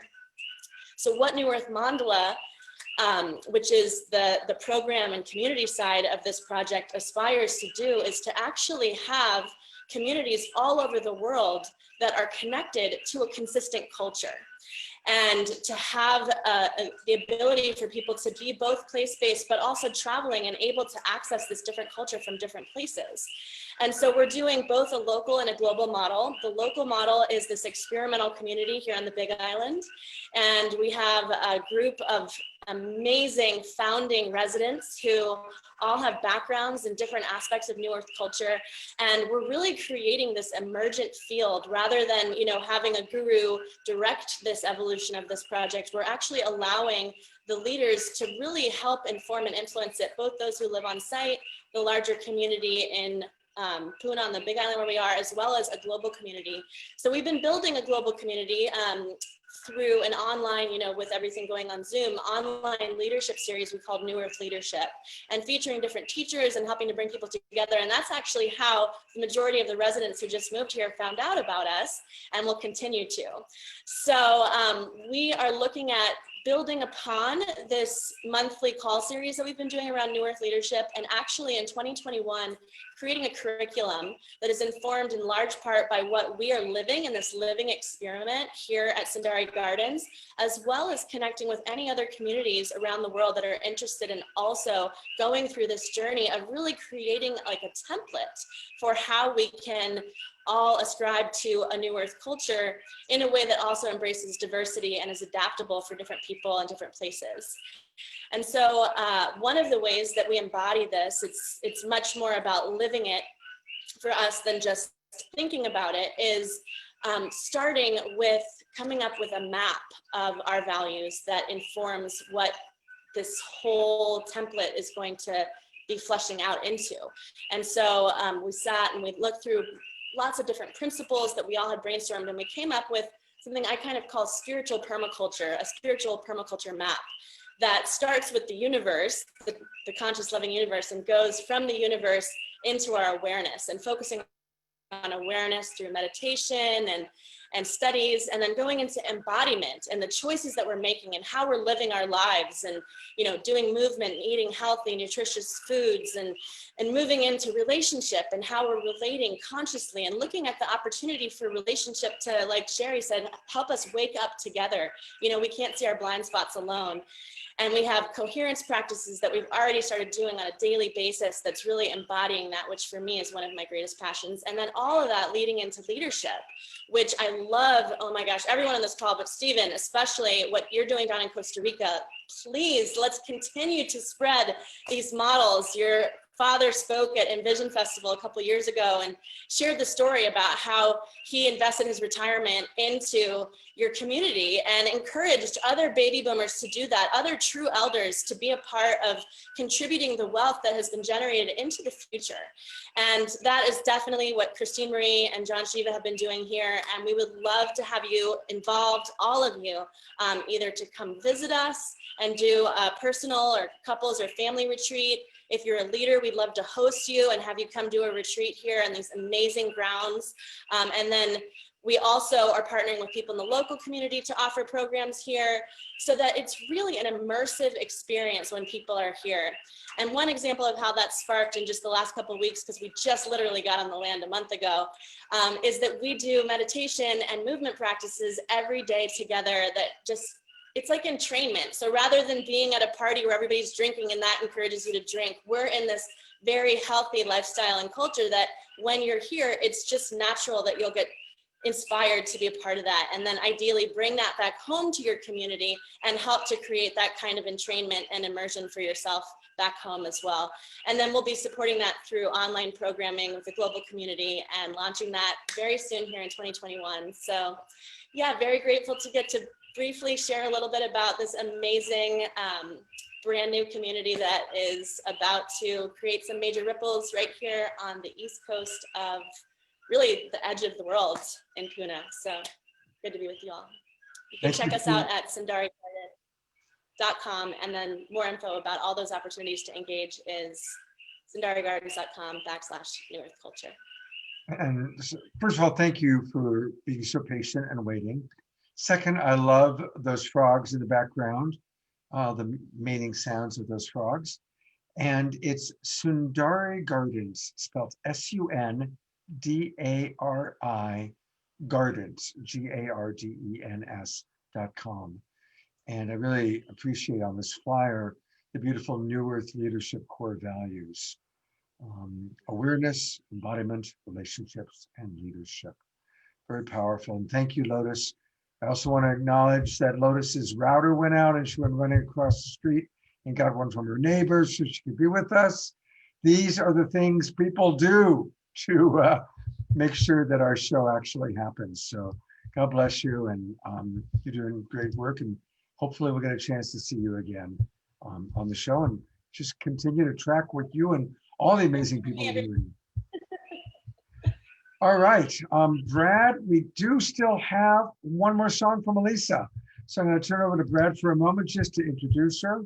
And this can be a wonderful way to close out our show. Well, I don't think Elisa needs much introduction, and we're all tired and ready to go.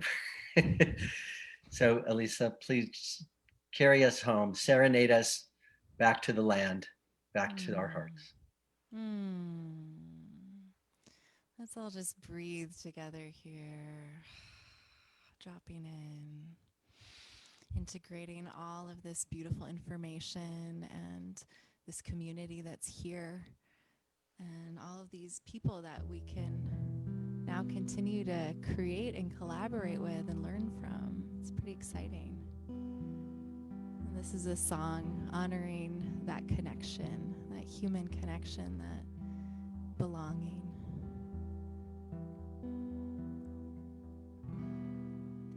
Place your hand in mine. Let this love now be your guide. Wherever you go, trust your heart will find your way on through this night. And we let love in light die. And we let it out light and let love be.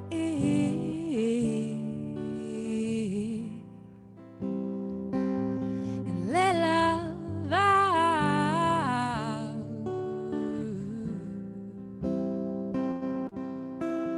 El mundo está cambiando, mi amor. Todo está creciendo, un nuevo corazón. Y ábrete, ábrete, ábrete, corazón. Ábrete, ábrete, ábrete, corazón.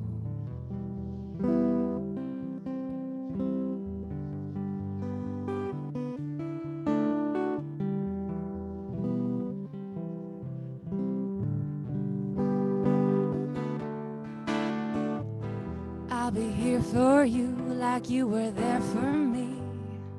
This is how it is meant to be. I'll be here for you like you are here for me. The glory of what can be. I'll be here for you like you were there for me. This is how it is meant to be. I'll be here for you as you are here for me. The beauty of community. That's right.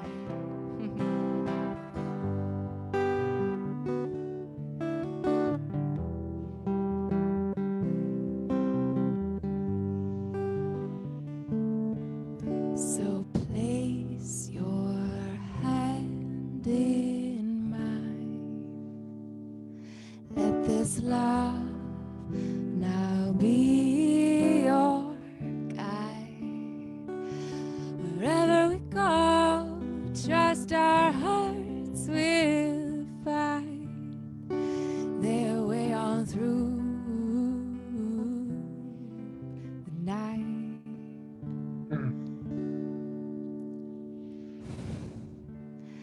Thank you, thank you. And we let love in. Thank you. I love your guitar. I love your voice. Love your words. What a discovery Elisa Rose is. And you can get more of Elisa by going to elisarose.com. That's spelled ELISAROSE.com. Or find her at Elisa Rose Musica.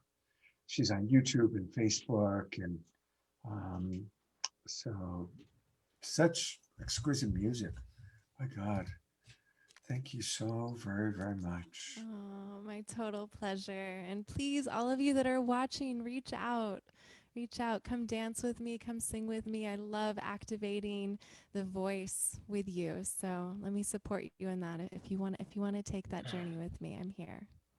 Yeah. Beautiful. That's a heck of an invitation. That's a wonderful invitation. Thank you. Wow. Well, It's that time. We probably should have stayed at 2.5 hours. This one ended up being 3.5. It was definitely worth it. It was amazing. So I'm going to bring Debra and Brad on. Just thank you, Brad, for bringing so many of your friends into the Saturday Night Alive world. Any final thoughts? No, I'm just grateful for all the contributions all the speakers and musicians made, and we're all building the tapestry of life, one gift at a time. Absolutely. Well, I know that we'll be seeing you next year in the spring, and hopefully seeing you on this show and also in person in Grass Valley that first weekend of April. Debra, another show. Yes, thank you all. Amazing presenters. I mean, the shows we do are amazing, but again, this was really amazing. And it's so great to see the interweaving of us all, because this has been a passion for all of us for so long, and we're just all taking it to the next level. And really what it's about is sharing the love. That's the bottom line that we're doing here, is really sharing our hearts, our loves, our passion, and sharing the love. So thank you, Brad. Thank you, Shariah, who is also behind the scenes helping. Thank you to all the presenters and the musicians for creating such beauty and love. And be with us next week, December 5th, History's Mysteries, Ancient Advanced Spiritual Civilizations and How They Inform Us Now. So we really go all over with what's happening now. And William Henry, Trish McCannon, Dr. Sam Ogdenich, Michael Feely, Brad Olson, and incredible music again. So it's going to be an amazing show. So we'd love for you to join us. We've got lots of other shows in December as well. And just again, so much love. Thank you. I went ahead and put the spotlight on everybody, since we've got this remarkable group of people still with us. And you are still with us as well. So thank you everybody for watching on Facebook, in our Zoom room. Still got over 150 people here. It's amazing. And thousands watching on Facebook or watching our replays. Thank you very much. Have a beautiful Sacred Sunday tomorrow, and we look forward to seeing you next week. Take care, everybody, and let's all be grateful. Good night.